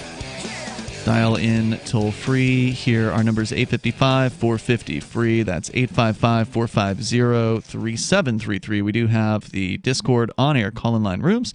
Just head over to discord.lrn.fm, and you can jump into one of those. Discord is our chat server. That is a way for you to interact with other Free Talk Live listeners. You just heard Gene the Christian Anarchist a few moments ago calling in. Stephen, you commented after the call that it sounded amazing. And it does, and it's free, so why not call on Discord if you can? If you've got a smartphone, you can download a Discord app. It's also available. The app is available for full-on laptops and desktops and that kind of thing. Linux, Windows, Mac, iOS, Android, you name it. They've even got a web version. So if you really don't want to download an app, you can just do most of it through the web. Although I don't think you can do the voice calling through the web version, but otherwise you can chat with other Free Talk Live listeners. So be sure you check that out over at discord.lrn.fm. I just got handed something kind of cool. It's a unique digital token that only one person can hold at a time. And it's been passed around from person to person digitally across the internet. Really? And I just got handed it now. Wait, is this the Lightning, the Bitcoin Lightning thing that people have been talking about? There was this Lightning network, and they've been proving that it's working by passing around like some Lightning transaction? It's sort of like that. Mm-hmm. And there's someone who can explain a little better than I can. Okay. On the line here? Yeah. Is this Neil in New Hampshire? Is that who I'm looking for? Yeah. Here? Neil, you're on Free Talk Live. Hey, Ian. Hey, Derek. I appreciate that you qualify that I could explain it just a little better, but I hear that you do have the distinguished honor of having what's called the SLP Torch, the Simple Ledger Protocol Torch. And I can get into that, and it was an honor for me. I passed it on to the Boston Bitcoin Cash meetup, and I hear now it's on your plate. Yeah, my friend Tyler handed it to me. Is this Neil from Lamasu? That would be this Neil, yeah. Hey Neil. This is an old friend of Free Talk Live. We go way back, Neil and I, all the way back to Sarasota, Florida, since before the Free State Project. Are you actually calling from New Hampshire? Because I thought you were living in Boston now. I'm back and forth. Okay, so, good enough. Yep. Cool. But at least you got one foot in the Shire. Torch. It counts. All right. So tell me about this SLP. What is it again? Yeah. So there's a protocol that's built on top of the Bitcoin Cash blockchain that allows for tokens, and tokens are creative uses for basically coins on top of coins. So if you're familiar with Ethereum allows for a lot of smart contracts and tokens. Bitcoin Cash allows now for something similar with the Simple Ledger protocol. And the unique thing about this torch is that there's only one of it. So you create millions or hundreds of millions or just 100 of a particular token for a particular use, and some people have started finding uses for it. But there's a person created just one Torch. Right, just to give token. our listeners a little bit more on this, you mentioned Ethereum. It's the number, I think currently the number 2, at least it's frequently the number 2 most valued crypto as far as market cap is concerned. And it was really the first one to kind of make this token thing a reality, and then this token market thing blew up, and all these initial coin offerings happened where people were selling these tokens, and people were using them to basically invest in companies, many of which fell completely flat on their face, and that's not as popular these days. But yeah, if you wanted to create a token on the Ethereum blockchain, you could just go to this token creation website and put in 1 billion, and then you've got 1 billion, Neil coin or Derrick coin or whatever, Derrick token or whatever you wanted to call it. And these things are all over the place on Ethereum. So this is new for Bitcoin Cash, right? Was this a recent upgrade, like late last year? When did this come into existence?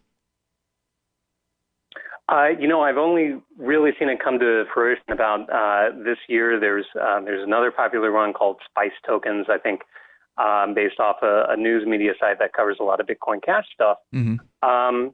But the Lightning Network Torch is based on the Bitcoin, or otherwise known as the Bitcoin Core blockchain, and that's a second layer protocol, and people are trying to use it as a way to get past the really high fees of the Bitcoin network. Which are still a problem, by the way. The Bitcoin, longtime listeners will remember that it was in 2017, right around the time when you guys founded AnyPay, actually. The Bitcoin BTC fees were going insane, like $5, $10, $20 at one point per transaction. And that's one of the reasons why Bitcoin Cash forked off. It was the very first fork, or split, if you will, schism with Bitcoin. So there was then Bitcoin BTC and then Bitcoin Cash. So these tokens didn't exist at that time. This is a newer development for Bitcoin Cash, right? Right, and it's aided by the fact that you can send any transaction on the Bitcoin Cash blockchain for less than a penny. And right now, as of the past couple of weeks, some wallets for Bitcoin Core will maybe give you about $1. Can I jump in here real quick? Yeah. So I just got this. All I had to do was go Badger Wallet, search for that on the web, install it as an extension on Chrome, open the thing up, get a receiving address, send it to my friend. Yep. He sent me the torch, and now I got an address from Steven, who's sitting next to me. I want the torch. And Ian, you gave me the wrong style address, so you'll get the right one, and Steven can pass it to you. So I'm going to hit send, and we'll see what happens. Steven, did you get it? So is this like something that people are kind of I'm passing the on? torch. Yeah, but are they like announcing it online when this torch passes? Well, we're announcing it on the air. Yeah, sure, so this is like a social media thing. They're announcing, I'm passing the torch to so-and-so. So Steven's my partner at AnyPay, and we use Bitcoin Cash and help make Bitcoin Cash. Didn't you just buy some food with Bitcoin Cash tonight? I just used Bitcoin Cash at the burger place in Keene. Awesome. And then I tipped in Bitcoin Cash the girl who rang us up. That's so I cool. used With Cointext. With Cointext. Best way to tip. Yeah. And then I'm making a first.I order tonight with Bitcoin Cash myself and shopping on Amazon for about 10, 12% off. So you must be in a rush. Until now. You must be in a real hurry to get that thing, because normally if you put in on saveatpurse.com and you put in like 20-25%, you'll usually get that within the same day. So the water I'm drinking, I went to Corner News and got this water with Bitcoin Cash. Yep. It's powering this episode. That's awesome. And I sent the torch, and Steven, you got it right away. I now have one Bitcoin Cash Simple Ledger torch. There's only one in the world. Wow. So, and this protocol, I'm guessing it's a big responsibility. So Ian, hurry up and... it prevents you from creating any more, too. You can only make one. I sent you a Bitcoin Cash address, so apparently that wasn't what I was supposed to send Maybe you. Ian won't get it. Maybe you'll have to go online and see who wants it. Okay. Yeah, so far it's only been conducted over Twitter. That's how people pass it. So is this going to end somewhere, or is it just going to get passed on into eternity? I mean, at some point, is this going to stop, or is there an arbitrary date or deadline here? It goes forever until someone sends it to an address that's invalid or that doesn't have a private key. or or someone loses their wallet. Right. But that's actually the thing. This doesn't have an end, but the thing that it was modeled after, which was the Lightning Network torch, which people started, that was the original one. That was on the Bitcoin blockchain and on the Lightning Network. But the funny thing is that had pretty much an end to it when the accumulated total of the funds that they were passing along as part of the torch was larger than the capacity of the Lightning Network for individual transactions. So you can't even pass the torch along anymore? So wait a minute. What you're saying is the Lightning Network couldn't handle the number of transactions that ultimately its own torch got passed through? Not the sheer number of transactions, but actually the value of it. So people, I think, were adding to the amount, or the amount was accruing as people were passing along certain satoshis on the Lightning Network as part of the torch, and it got to be larger than the current per transaction capacity. So it basically broke Network. the Lightning Network. Yeah, maybe it was around like $150 or $200. You can't spend more than that on the Lightning Network. Well, Neil, thanks for calling and explaining this. I really appreciate it. Unfortunately, we're out of time on Free Talk Live for tonight. If you are on our video streams, however, at dlive.lrn.fm and Twitch, Aria is going to be there in just a bit. Bags under the eyes. But first, our parenting expert, Rebecca McCallum, is here with some advice. Good morning, everybody. Good morning, Rebecca. Now, Rebecca runs a popular parenting blog called Mom Magic. That's right. It's about the everyday parenting choices that could make a big difference on our children. Rebecca, I read the blog a lot. My first question is, who the hell do you think you are telling me how to raise my kids? You know, I have a degree in early childhood education, but my greatest education has been raising 3 beautiful kids of my own. Okay, Rebecca, what other bullshit do you have the nerve to share with us this morning? I talk about this in my book, and it does take a lot of effort, but parents really should teach their child a second language. My daughter Hazel and I are learning French together. Wow, you know, I'll bet a lot of moms watching right now are thinking, you. Well, I get that a lot, but the window during which language acquisition skills are at their peak is really whatever. very I small. wish I had done that. You win, but guess what I just remembered? You're not my boss. This is the Onion News. The new 4th edition of Healing Our World, The Compassion of Libertarianism, will take your understanding of liberty to a deeper level and has over 1,300 updated references, new cartoons, and a foreword by Dr. Ron Paul. With discounts for multiple book purchases, the 4th edition of Healing Our World is a great gift for the liberals, pragmatists, environmentalists, and Christians in your life who think libertarianism is cold-hearted. Get yours today at healing.freetalklive.com and use promo code FTL for a $5 discount. LRN.FM is proud to announce our official listening apps for Android and iOS devices. Now you can easily tune into our streams anywhere, anytime on your smartphone or tablet. Just visit apps.lrn.fm or search for LRN.FM in the Android or Apple app stores. Please download, rate us 5 stars, then share the link on your social media and let your friends and family know how you're listening to LRN.FM. Download it now, free at apps.lrn.fm.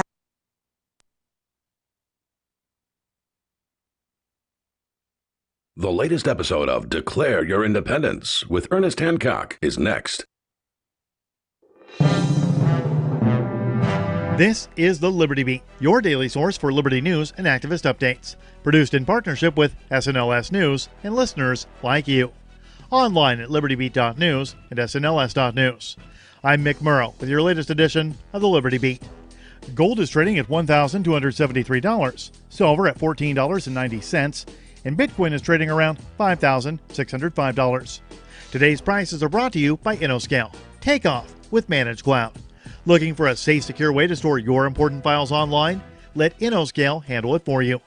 Their high-availability cloud servers are the perfect solution for clients needing one or more secure, scalable servers with built-in hardware failover protection. For details, see them online at innoscale.net. In the news, in what critics denounce as the Trump administration's latest attack on women's rights across the globe, U.S. officials are reportedly threatening to veto a United Nations Security Council resolution seeking to end the use of rape as a weapon of war over its language on reproductive health. The Mind Unleashed, citing The Guardian, said that Trump officials are objecting to the resolution's language on victim support from family planning clinics. In recent months, the Trump administration has taken a hard line, refusing to agree to any UN documents that refer to sexual or reproductive health on grounds that such language implies support for abortions. It has also opposed the use of the word gender